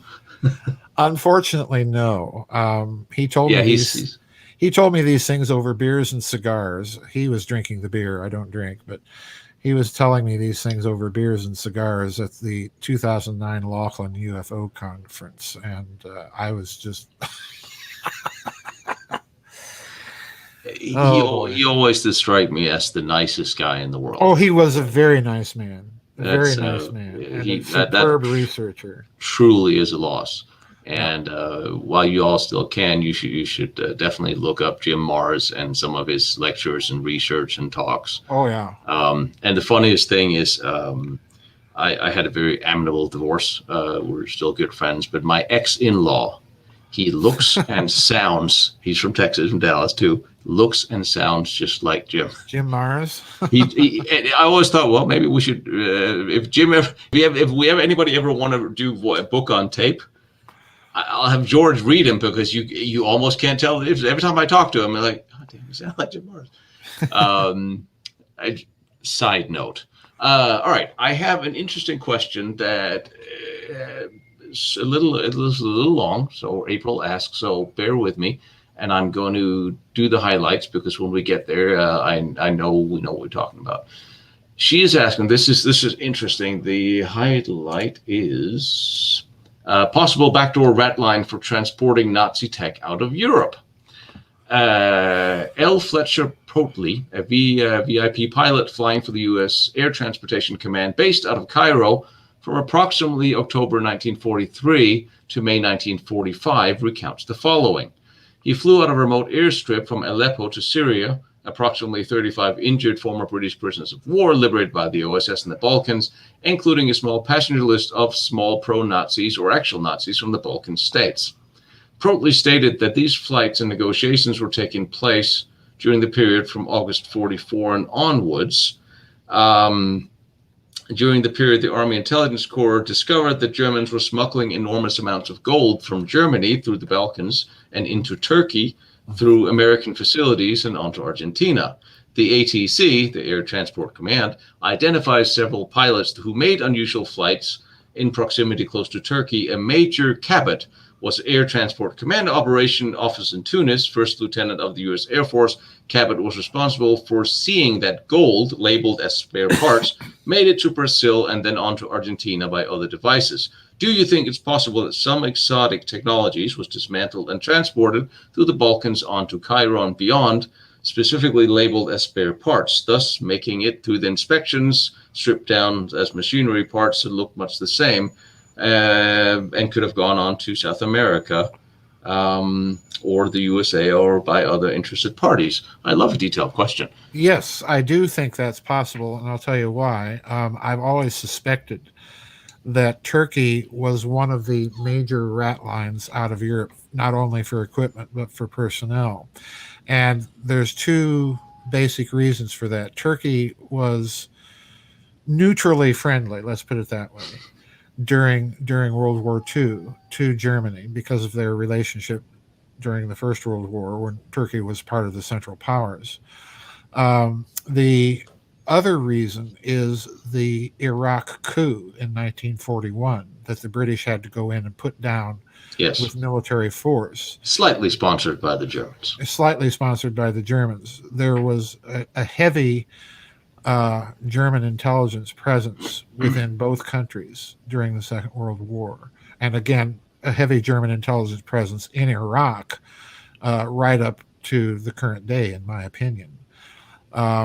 So I've always thought that has been a rat line operation via Turkey that has never been investigated properly. Most of the rat line investigations have concentrated on the rat lines through nationalist Spain, through Italy, the Vatican sponsorship, and so on and so forth. But very little is ever said about Turkey. And there's a final connection to Turkey that is the occult connection, and that is that Rudolf von Zobottendorf, who was one of the major players and figures in the Tula Gesellschaft, that occult secret society that Rudolf Hess was a member of. Yes. The von Turnen Taxis family in Germany was also members of this society. Well, Zobottendorf actually spent time in Turkey and gained a lot of his occult initiation in Turkey. So you've got this Tula Gesellschaft Turkey connection, primarily in Istanbul, that's in play here. So there's all sorts of connections. So I think that's the Turkish ratline operation has never received any attention from scholars, and it needs to.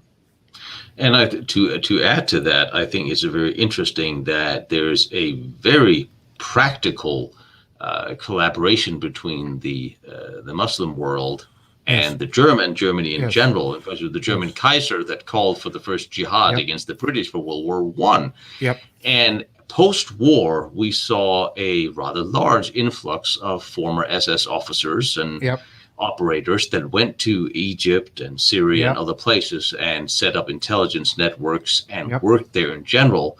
And I always thought it was interesting that the Grand Mufti of Jerusalem, who was in charge of the Hanshaya division, the SS division of Muslims, who was also the grand uncle of Saddam Hussein. Not that, of course, everything is tied together. And also the uncle of Arafat. Yeah. Not that everything doesn't connect to everything else, like Lenin said. Not but at all.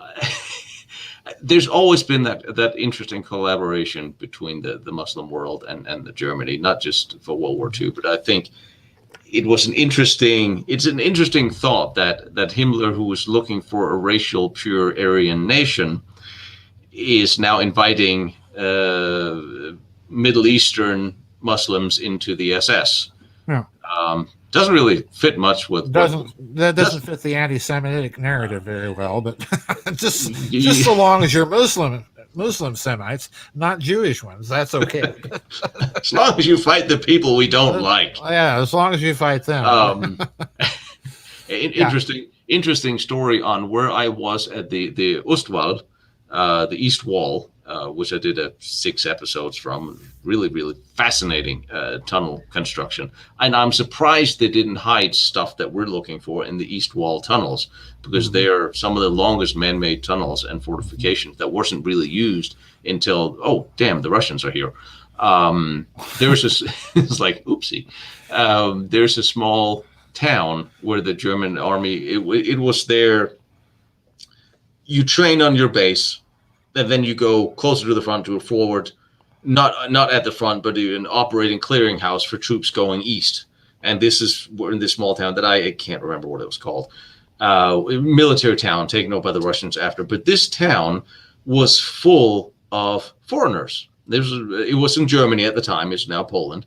And it was full of Indians, of Muslims, of Turks, bandanas, turbans, all sorts of foreigners who worked for the German army and was trained there and then went to different places. And I don't think it's been explored much by mainstream history since, that the Germans were augmented by people from a lot of different places, and a lot of them not really particularly Aryan. Right. The same thing with the Turkish. That said, well, we hate the British, so we'll work with the Germans to fight the British. The enemy of my enemy. And I think there was a lot of those arrangements, and certainly Turkey was one, since they had an interesting relationship from World War I as well.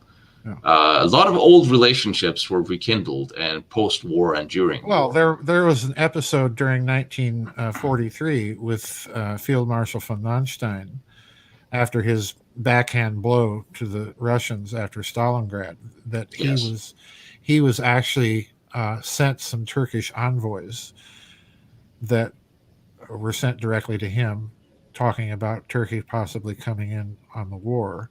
And of course, Turkey decided not to. It was looking kind of grim at the point, but he did receive some Turkish envoys at one point during the war on the Eastern Front. Anyway, my friend, I am All right.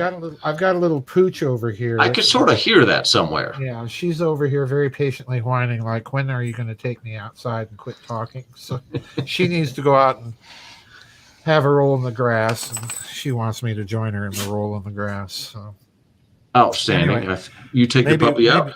I always take her out on a leash. That was part of my agreement with the little shelter, that I don't have a fence in my yard. And so I told the ladies. But anyway, we got time maybe for, yes, I hear you. We'll do that. Maybe one more question, and then I've got to call it a night.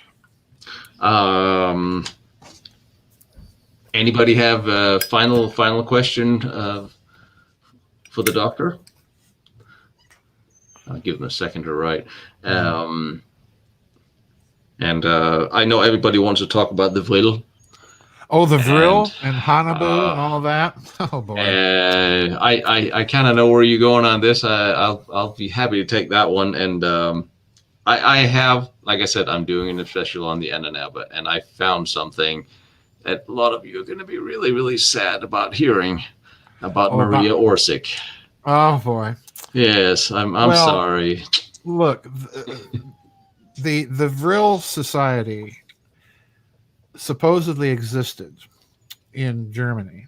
There is a publication that was published in Berlin in, I think, 1935, that goes into, or ostensibly claims to go into, the secret teachings of the Vril.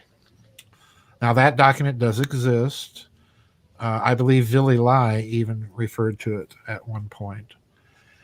But as for there being a society, no one has ever put forward any convincing evidence to my mind that such a society existed. However, that said, Germany, in between the wars, was riddled with all sorts of occult secret societies, the Thule Gesellschaft being the most well-known and famous of them all. So, I have no difficulty that maybe there was a society called the Vril. Did they actually construct a flying saucer? I doubt it.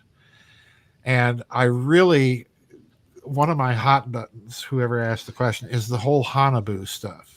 Yes. And I have a story to tell, because you'll see pictures of the alleged Hanabu in Reich of the Black Sun. Well, David Childress put those in the book without my knowledge.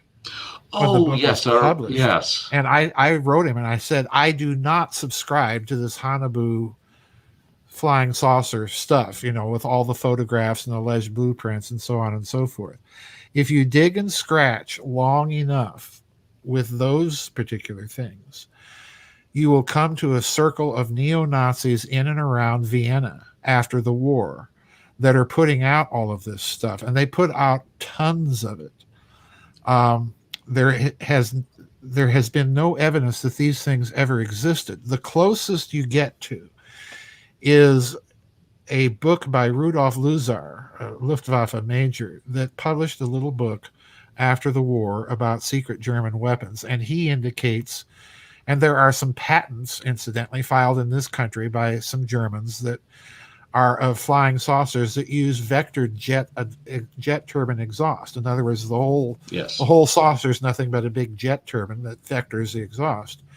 Those things did exist.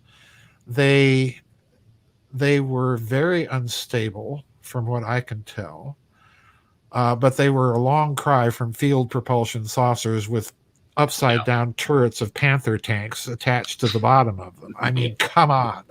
It's just wackadoodle, if you want my professional evaluation of it. I mean, I would love to. And people, they some have comment. I would love to crawl around and find a UFO or hello. Yeah, but an upside down Panther turret. I mean, these are heavy. Those are kind of heavy. Schauberger. I'm trying to get an interview with his son. Schauberger's a different thing. And Schauberger, I think, did something. I don't know what. I think he did something. And again, these were suction turbines that he was playing around with. But nothing like a field propulsion device. I mean, the Bell alone only levitated. So you're talking about some sort of technology that would have been I'm sorry. I'm just not. I'm just not a subscriber to it. I'll tell you what, take puppy dog out for a walk, because if we Okay. start down this path, we'll be Yeah. another 2 hours talking about whale and possible saucers and whatever they try to do up here with the Canadians. And yeah, I'm not buying Oh, that. jeez. We should do this. And one of the things I'm trying to figure out how to do is when I get to Poland, I will figure out how to do a live chat with you. Somebody with a camera, somebody on the chat, some sort of technology that will transfer this and do a live from Jonstal and one from the Risa. And if I find anything else, try to do a live on location so you guys that can sounds all cool. ask questions while I run around getting myself a heart attack because there's a bit of distance. I'm going to try if I can get the technology to work. I'll get you with me and you can tell me where to go and what to look at. But take the puppy out and I'll wrap up with everybody and tell them what I'm doing next. And we should do this again, maybe even before Absolutely. I go. Absolutely.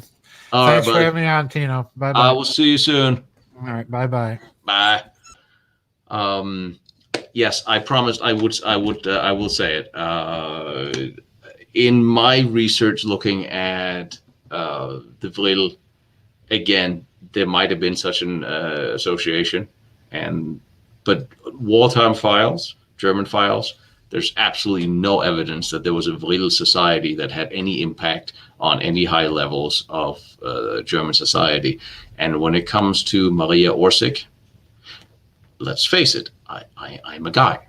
The thought of extremely attractive women with long hair ruling the world, being in touch with higher beings, is enticing at the very least. However, I cannot find any evidence that she actually existed, ever. But I have found evidence that all the photographs we've seen of her are fake.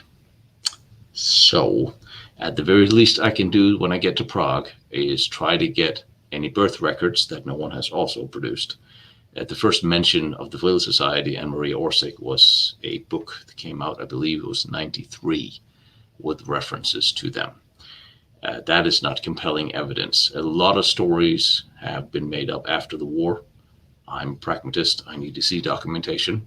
And I will scour the German archives for Vril and for Maria Orsic for my Annenaba episode. But that is the sad fact of it. And just like I hope you guys can appreciate some of the questions that some of the photos that I posted in the last episode here on The Last Nazi Secret from the Henge, that sort of looks like it is a cooling tower.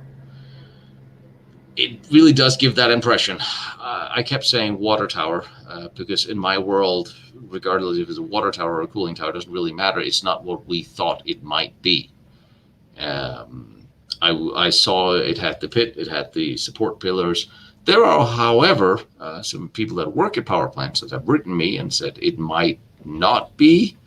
I will follow up on that and see if I can find any contemporary designs on the henge and on that facility and on the design of those pillars that in the pit that was then filled up. And I'll look at the other cooling towers that we know from photos where it were, and I'll go to those. I'll crawl around the factory. It's all dilapidated, all fell down.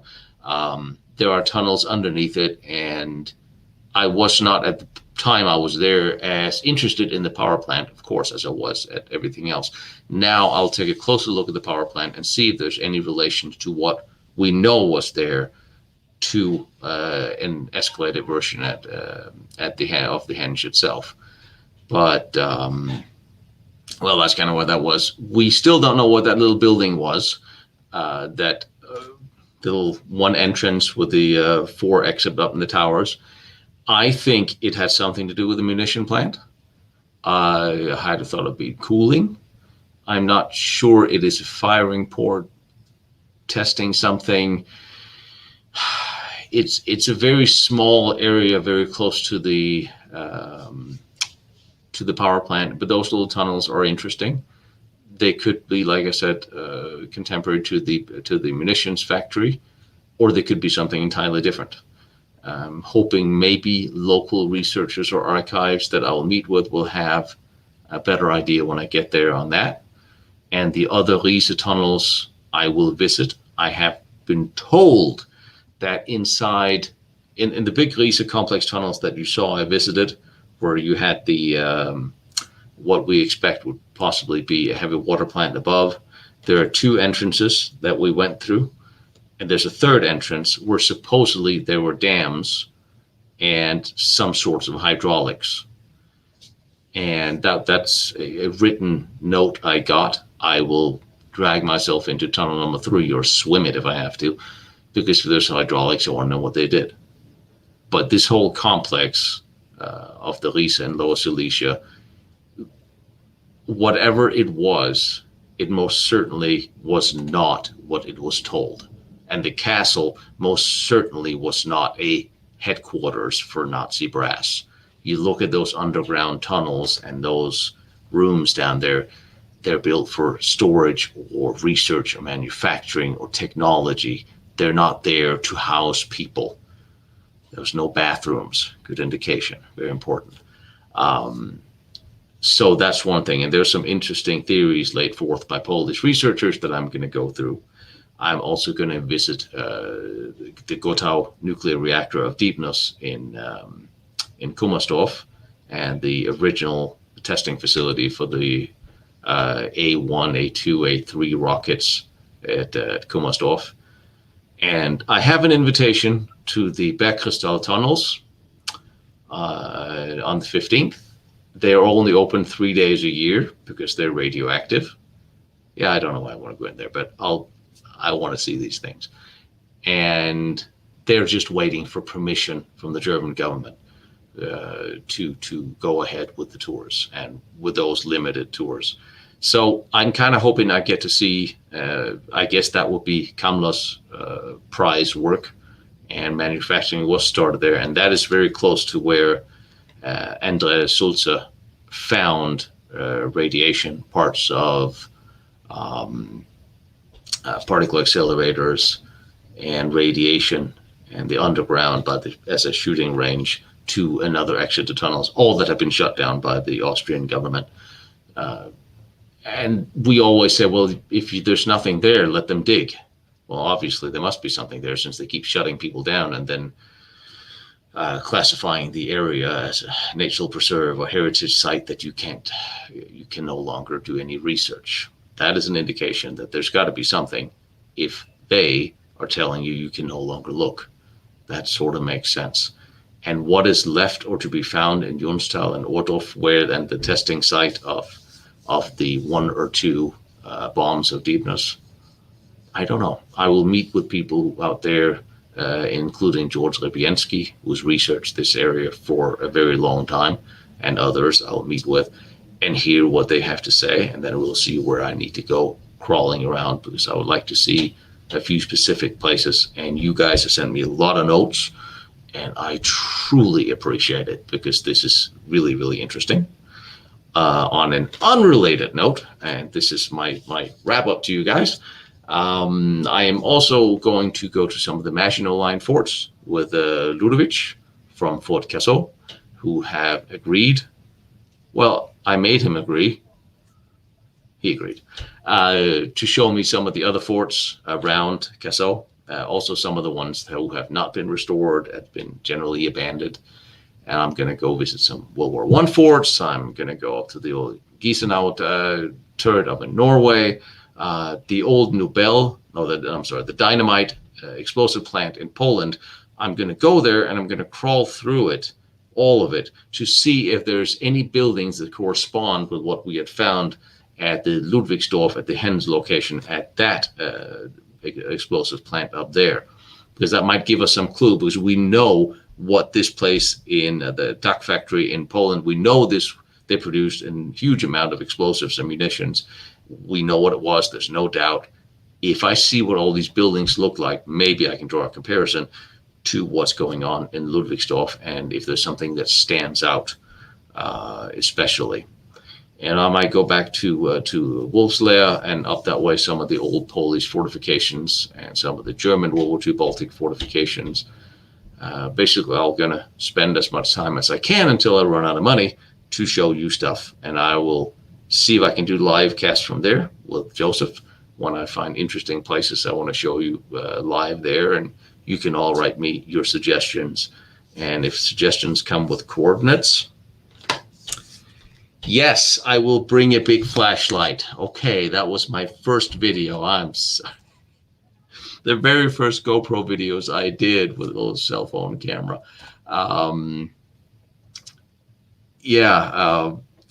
Yes. No more GoPro, no more cell phone camera flashlights. So, what do you got? Dead Sea Scrolls and Philadelphia Experiment. I don't know. That is not my main expertise. There will be a time where I think I'll have to go to the Middle East, and I'll have to go to some of the places in.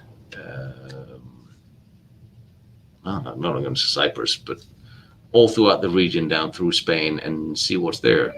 Castle Wewelsburg. I've been to Wewelsburg. I had an episode planned for Wewelsburg. However, there's nothing for me to show you from Wewelsburg. There's nothing there. Why am I out of focus? Okay, sorry about that. I always said I came out of focus. There's nothing at Wewelsburg. There's a little museum on one floor in one of the adjacent buildings. There's the Knight's Room that you're not allowed to take photographs in. And everything else has been white-walled, turned into a museum of just the history of the castle to some degree. Remember, after the war, Himmler sent a task force to blow up Wewelsburg, which they sort of did. And after not having enough explosive to blow it up, they set it on fire.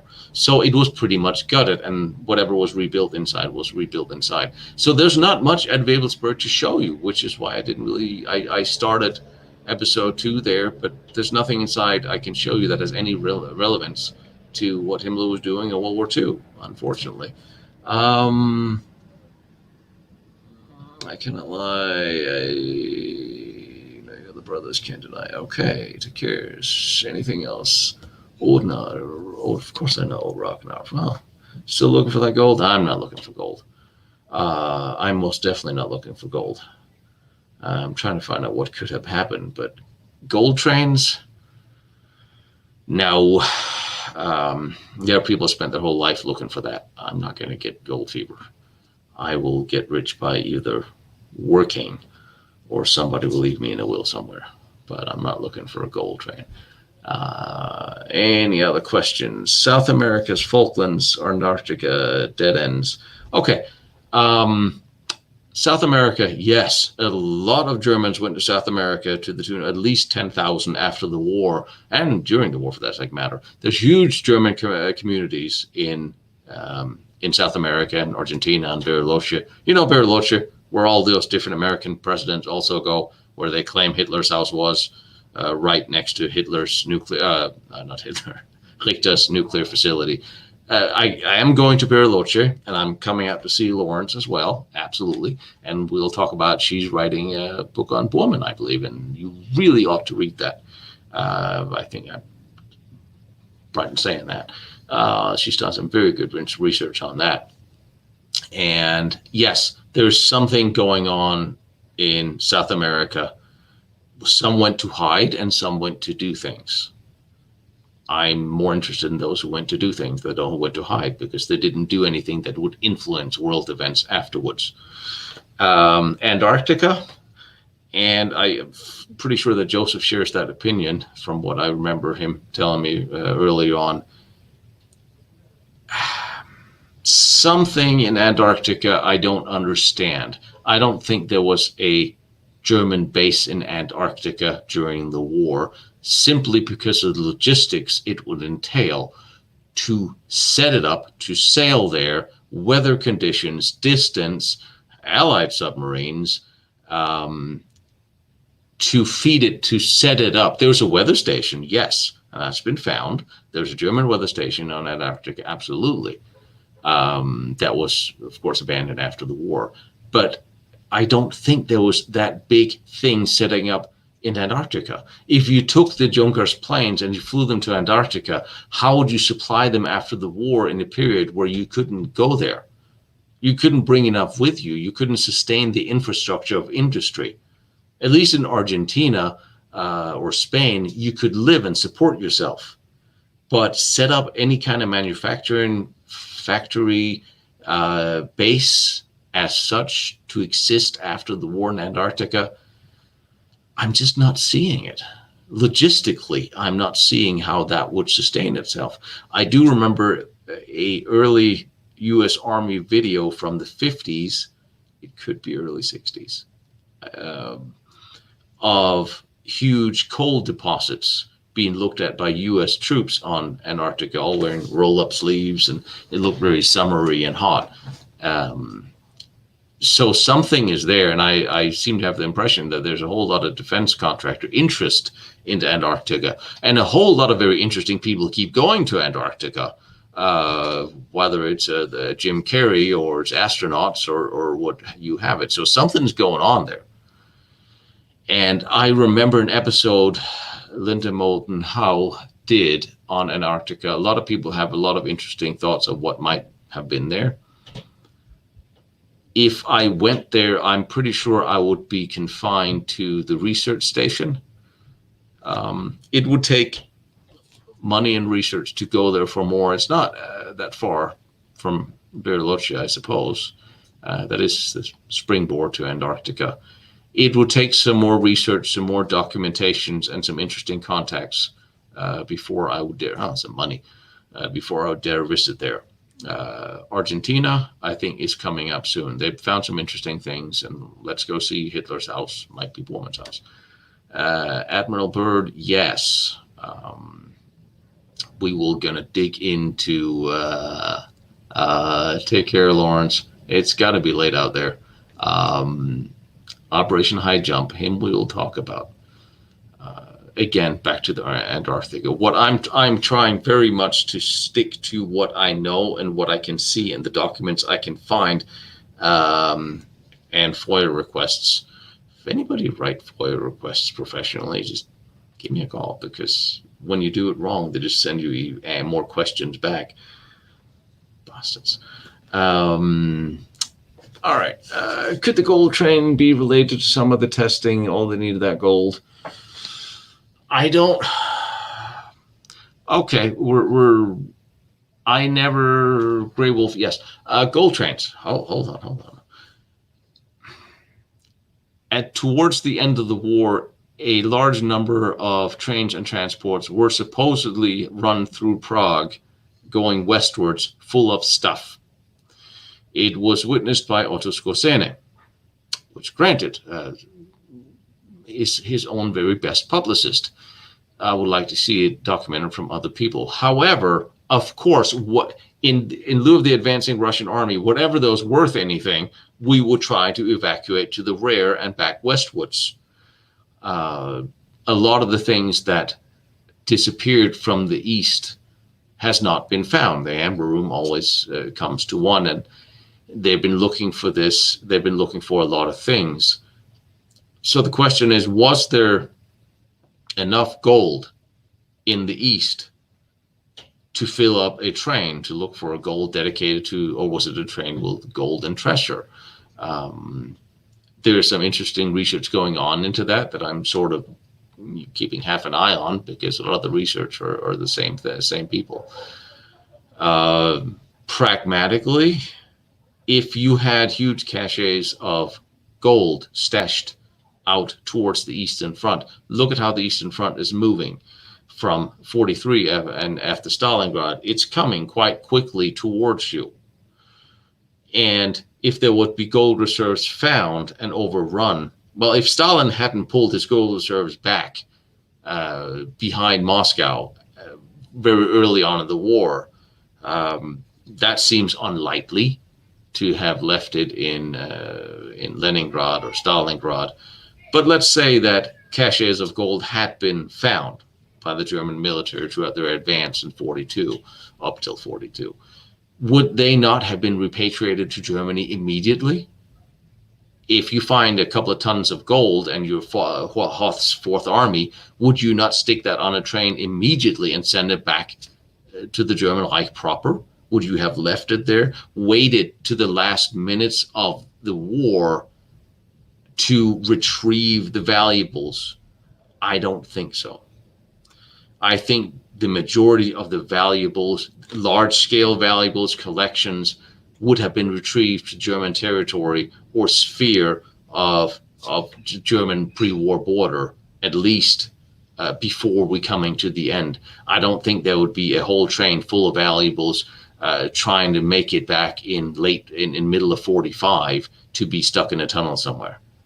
I don't see that. I see a whole lot of individual groups and soldiers and SS men and just units who may have come across stuff, things, smaller pieces of valuables that they would have dug in or hid somewhere. Of course, they knew eventually they would go back and have to surrender to somebody, so they dig it in a hole somewhere and they never come back and retrieve it. That certainly could be found. I think that's very plausible that will be found. Possible that the Bernstein Zimmer was transported to the Olke complex in Jonstal. Jonstal is interesting. There was so much room, so much space and excavation have gone on in Jonstal that you could pretty much hide anything there. And since post-war, it's been denied that most of these tunnels even existed or was made, it would seem plausible that, well, you could hide stuff there. But who covered it up? If we had built an entire underground complex of tunnels in Jonstal, did the Germans had time, because the American advance, who supposedly thought this was a redoubt for Hitler, well, they stopped at Ordorf, and then they sat and waited for a while.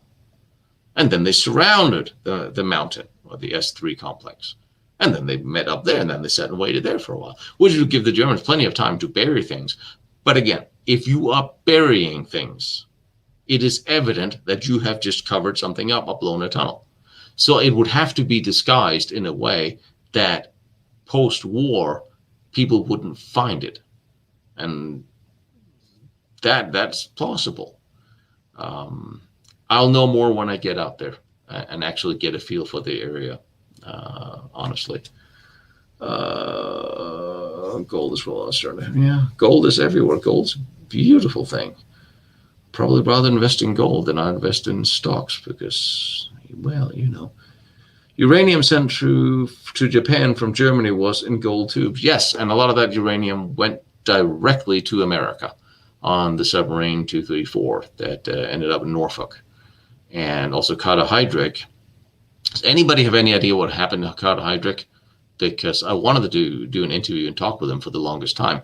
I have not seen him do more than one interview since his books were published, or maybe a couple, but I can't get a hold of him. No, I have not talked to Tim Kennedy. We have never, for some reason, ever come across, not in Hollywood, not here, so I don't know. Yeah. Christchurch and then Vinegar Grill. Yes. Well, yeah, I mean, go anywhere and do anything. Remember, the only thing that's paying for my trips anywhere is commercials on my shows and then my horrible day job. Maybe I will do a GoFundMe campaign. Maybe. I'm not very good at asking for things. We'll see. We will see. Stephen Greer. Yes, I know of him in his research. He's really interesting to look. Of course, I love gold. Hello. I like chrome on my bikes. If it's shiny, I like it. Quartz 89 book. I have not heard of it. Could you send me an email on that one, please? Quartz 89. Shoot me an email with what you know. I have not found everything. They tried. Yes. Too many beers. And I'm out of both coffee and water. Of course, I don't have any family, no kids, no girlfriend, no dog. If I can't crawl around and be stupid until someone tells me I can't, who can? We can't have Joseph crawl around out there. We need him. He has the giant brain. Um, I don't know about Steve Greer. You may be right. You may be right. Yes, I like Brothers War, and there is going to be a special edition of it without the CGI crap. Fun generating idea. Go for it, do it, and just send me 10%. Chrome. I mean, we all know that I like my Harleys, and I like shiny. I love Odin. I love it. Yes. Okay. It was for the love of whatever Norse gods we could come up with that we could actually figure out how to do this. And I'm surprised it actually worked. I never thought I was going to do any live chats because I really didn't think anybody wanted to sit and listen to whatever I had to say. Certainly my ex-wife didn't. And everyone should have a dog. And no, not everyone should have a dog. No. Some people should not have a dog. Harley, of course they do. Now, I know that putting up an episode about Harleys on a channel that's predominantly about military history is a little bit,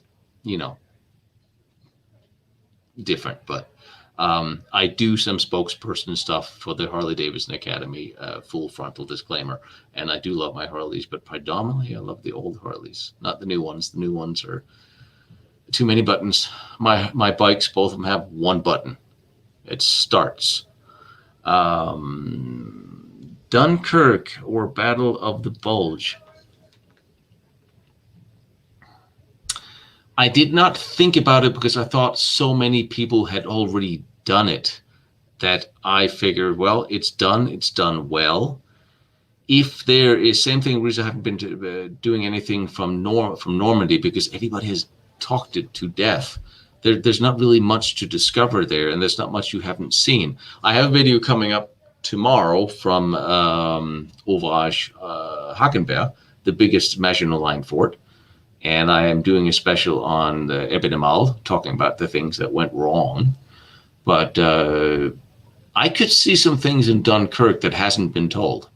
Just, I could see that. I am flying into Amsterdam, so yes. Yes. All right. I am okay. Now I'm getting people onto the heavy liquor, so this might be a time for me to stop because if I'm making you drink, you need to be. I am working with Drakenifeld on doing a special on the submarines, the German submarines, because naval things that floats underwater. You know what I mean. That's his department. I'm also trying to drag him to Norway to do an on-site Battle of Norway. I decided he can't sit at home forever and ever, so we have to bring Drake out in the world. Drake, are you here? I'm assuming that you're fast asleep, considering that you are in England. When you spin a sphere, where does the liquid fluid go? To the poles. I'm assuming that you're talking about the liquid mercury. And when you spin mercury really, really fast, it covers the inside of the tubes. Remember, I'm not a scientist. And that should make a solid electrical connection. That was a Joseph question. But no, mercury doesn't pile up, and it covers the insides of the spheres. If that wasn't what it was. Norway. Hey, Norway. Why are you not sleeping? It's late out there. Beer's not. I always had anything to drink at this point in time. Middle Eastern campaign. The Middle Eastern campaign, I will tell you, I will suggest, I have no contact with them, never met in my life. There was a heavy water plant in Norway. The Middle Eastern campaign, Tick has done a really good, TIK on YouTube, done a really, really good episode on the whole campaign with Rommel. It's 7 hours long, but it's really, really good. I'm not sure anybody short of actually being there could do it better than that one. Just make sure show up in him here. I assume so. Atomic bomb, also 11 caliber use is traditional use. Okay. Rare translation. Idaho storage of depleted uranium. Haven't been to Idaho for a while. Tesla and Sharon Northschild. Yeah, they would.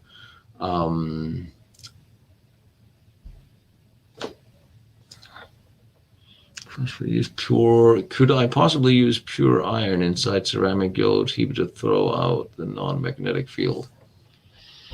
Well, when you heat things up, their properties change. So possibly the iron would have to be heated. The ceramic would be shielding the heat from the outside. Don't entirely sure know what that would do. I gotta go with Chevy because of that huge ass would-be chrome front grille. I gotta go with a 45 up to 50 Chevy pickup, definitely.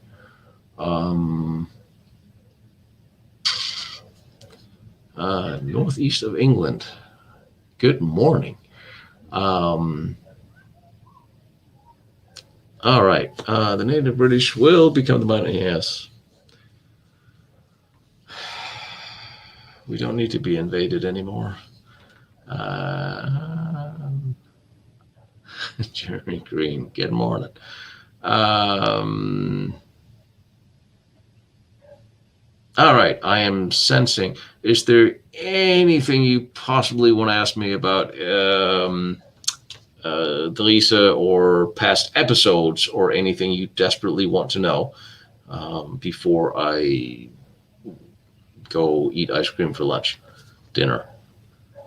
I'm thinking about Obersalzberg. I really do think I should go up to Eagle's Nest and have a cigar up there just because I can. See how open they are. Germany have a tendency of closing everything down right now and being really Nazi about it. But yes, I would like to see the tunnels there to compare to the other tunnels claimed to be Hitler. Ports of nuclear explosion, Turunga. That's the ones I'm going to. Jonstal. That's where I'm going to go have a look at those detonations. Jonstal is in Thuringia. Blondes or brunettes? What does gentlemen prefer? Come on. I'm not sure who won the war. I'm not entirely sure. Great state of Chicago here. The great state of Chicago. Did you take over and become a state? Damn you.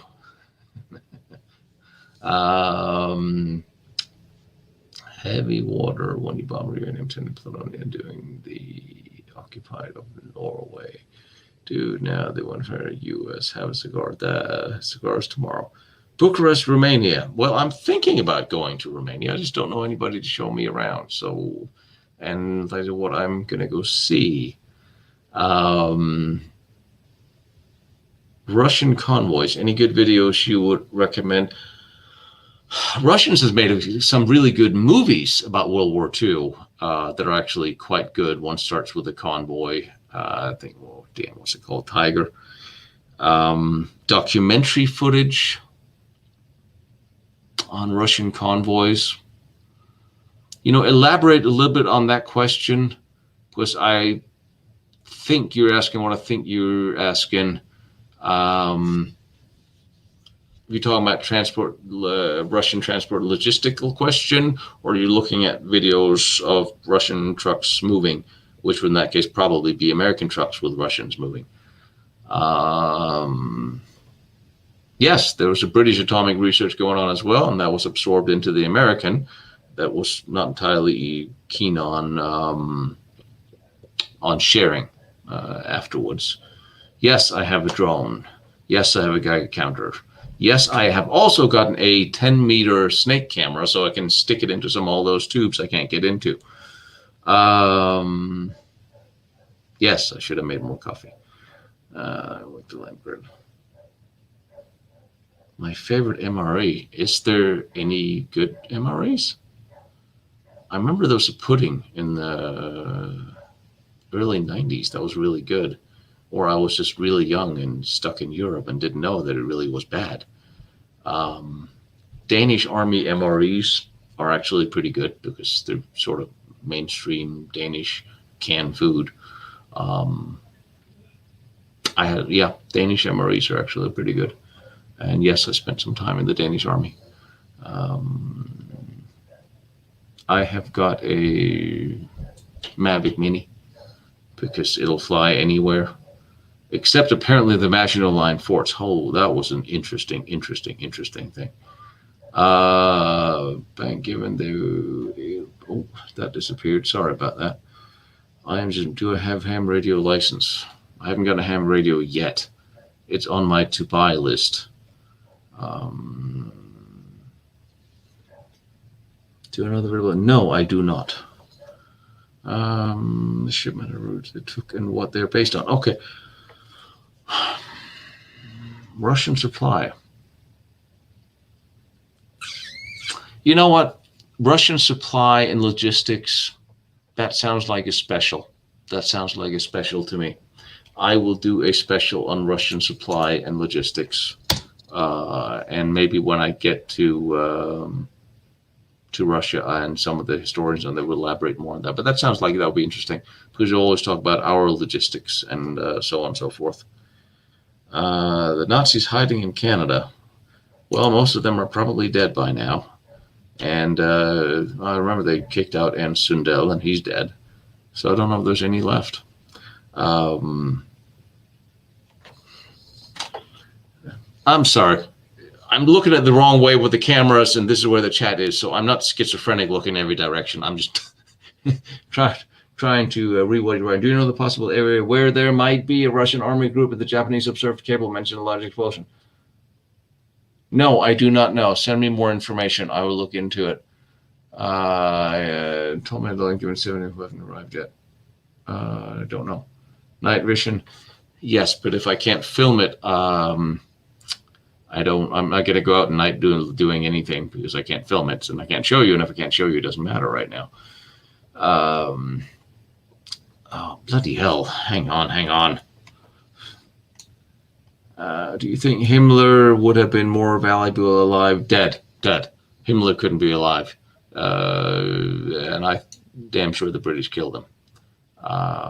I'm certain of it, even if it's only a circumstantial case.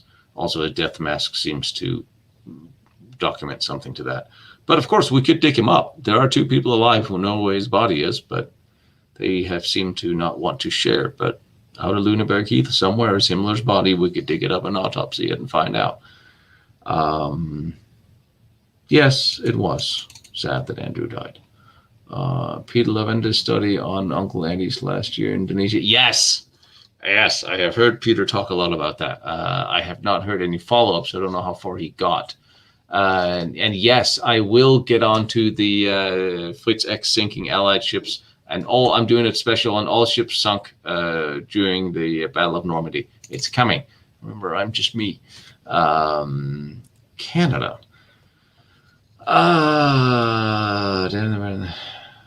Oh, you're going to do when Canada went down and burned the White House again. America standing up against China.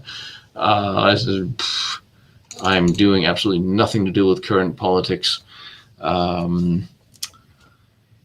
Yes, true. But right now my weapon is a camera. So, airfields. I was stationed at Ryan. Main Air Force Base in the 90s. So cool to be in the area. And yes, it was. And I'm visiting one of the Sebelin bunkers in Denmark because it's still hangars because it's still there. Farrell talked about German Viper scopes in his books. Yes, he did. The Germans made night scopes. Beautiful blonde assistant. Yes, named Cindy. Yes, please. Thank you. Clearly, I'm not married. Like I would have a wife that would allow me to do this. And now we talk about the blatant killing of the old in nursing homes, opening of the borders to cheap labor, taxpayers, social security. Then or now, history is repeating itself, which is rather sad. The button grade level. Okay, all right. Farrell thought about SS. Yes, he did. I'll get Joseph back. Not to worry. Old German who says he saw German cells. Yes.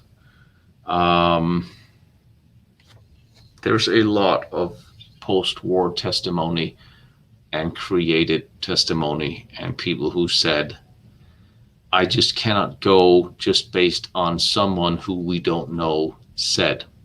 I'm not discarding the fact that there's possibly are things that flew or did or was. And certainly I could appreciate the fact that the Germans had technology that was very much more advanced than we thought, or that they were preparing the development or the research or the construction of such. I just need something to go by, a location or an actual contemporary document, because so much have been put together after the war, after the fact, so many rumors.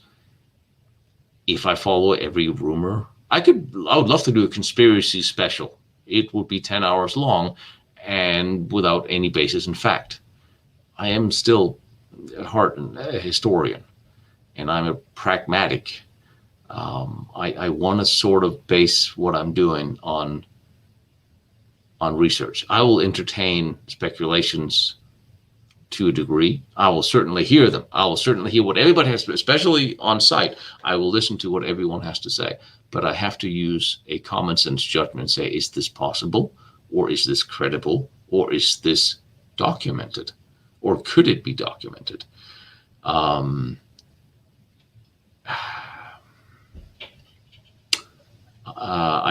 have a book coming out for women on how to stay safe, another one. Except apparently, the people at the most risk nowadays are, 13 to 25, and they don't like to read books, so I haven't published it. Also, my publisher went out of business, so I'm looking for a new one.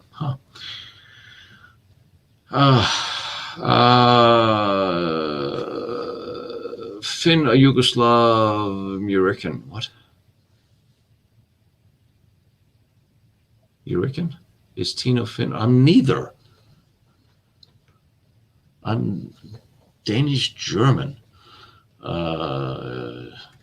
Yeah, right. Tino Christian Nobel von Struckmann. That's what you want. Somebody of Prussian heritage running this country. Oh, that would be good.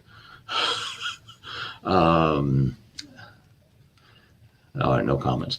Okay, rumors. In fact, yes, they will be fun, but let's not go.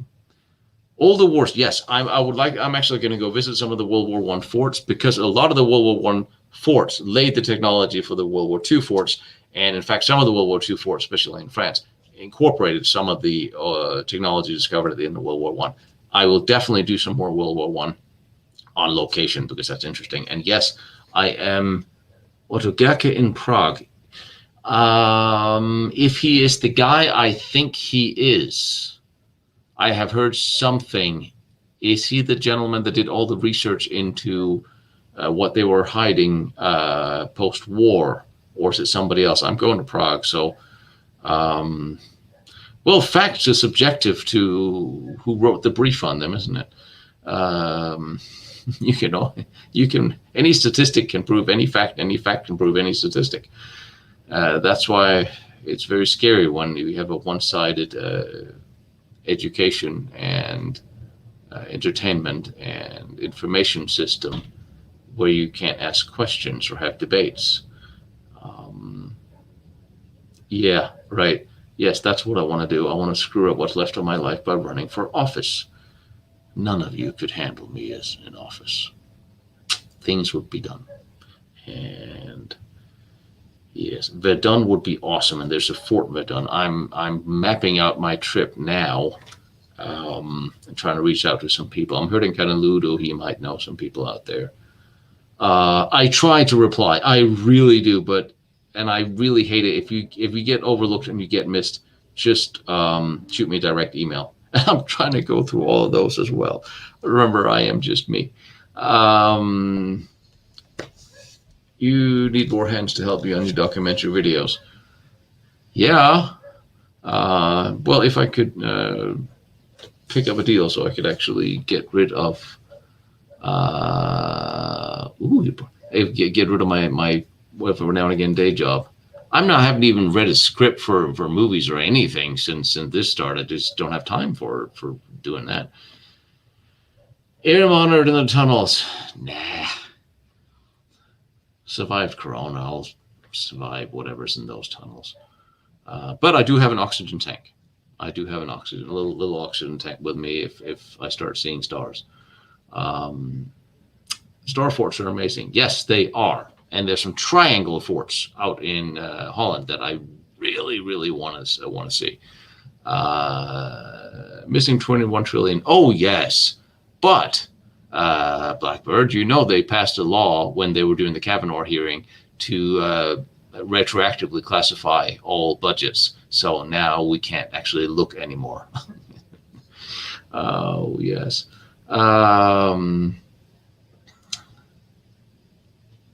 Yay. Oh, for goodness. I really hope I can live stream too. It's just a matter of I'll get a jetpack, but I'll have to figure out how to get transmission from a mobile camera, and I'll hire some local college student to hold it, and then I'll see if I can figure it out. I will try to see if I can figure it out. It would be interesting. Yeah, I know. We can always talk ourselves into trouble. Well, the German tanks were good. The late Russian tanks were really good, but very cramped. Well, I have my book coming out on the Assault Gun Brigade 236. Like I said, on my old publisher went out of business, so I have to either do it myself, or that's what I was asking Joseph about Lulu. But their customer service seems to be lacking, Lulu. So yes, that book will come out as soon as I figure out how to publish it. I'm not going to publish it myself, but Lulu may be the way to go. Venezuela. I still carry an American military ID. I don't think I should go to Venezuela right now. Whatever went wrong down there last time. There are certain places when you are still under the American military code. That's just bad, not idea.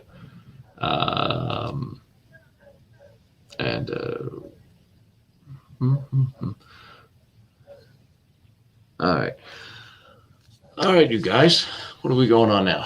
4 hours, and I am out of liquid.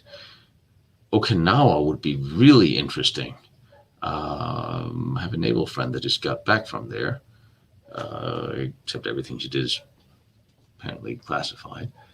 We should do a triangular star for the TS. Triangular star for TS and CC. Shoot me a little bit more information on that one. That sounds interesting if we're talking about the same thing. Countries that continue to help German research and manufacture the plans after World War I. All right. Well, World War I was an interesting thing because the people who seemed to fund the fighting was on both sides. And of course, Russia, yes, he does. And of course, Russia and Germany worked very closely together before World War II on researching everything from Air Force, various technologies, and a lot of the military doctrine, the tank doctrine, the airborne doctrine, was developed by the Russians and inspired the Germans. Remember, the Germans, up until 1933, the Germans weren't allowed to have much of an army or do much training, so they did it in secret. And a lot of that they did in Russia, like they had they worked with the Russian tankers and on doctrine and strategy and armor development. And so the Russians could do one. We said that they most certainly was aiding Germany in that sense. But there was also French and American companies that was working on development and working with German technology and military development and tech development in general, way up into almost the eve of the war and some after. And the interesting thing about when we talk about business transcends borders and sometimes wars. And what do you do if you're a business and you're on both sides of the war? Well, then you have a shoe to stand on in both camps. And that's what happened quite a bit during both wars to some degree. And you have big business, and then you have intelligence networks that are involved. and then it becomes murky about what's actually going on and why. And a lot of very interesting documents on that. Yes, the Treaty of Versailles. What an they outsourced. That's exactly right. And World War II would not have happened if it hadn't been for the Treaty of Versailles. And when Germany faltered on their war reparations to France in 1921, the French invaded the Ruhr, and there was a giant uproar by the British for the French to get out, which was very, very interesting. The whole British population, this is only 3 years after World War I ended.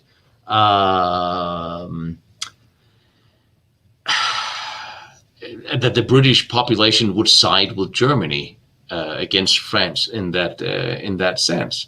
So a lot of causes, a lot of things happen. Yes, I'm getting tired. What's my take on Daniel Ellsberg's Pentagon Papers contextual with Hitler's discontinued? The honest to God, I haven't read them, so I don't know. Setting the atmosphere on fire. Given some of the statements that had been made about Hitler's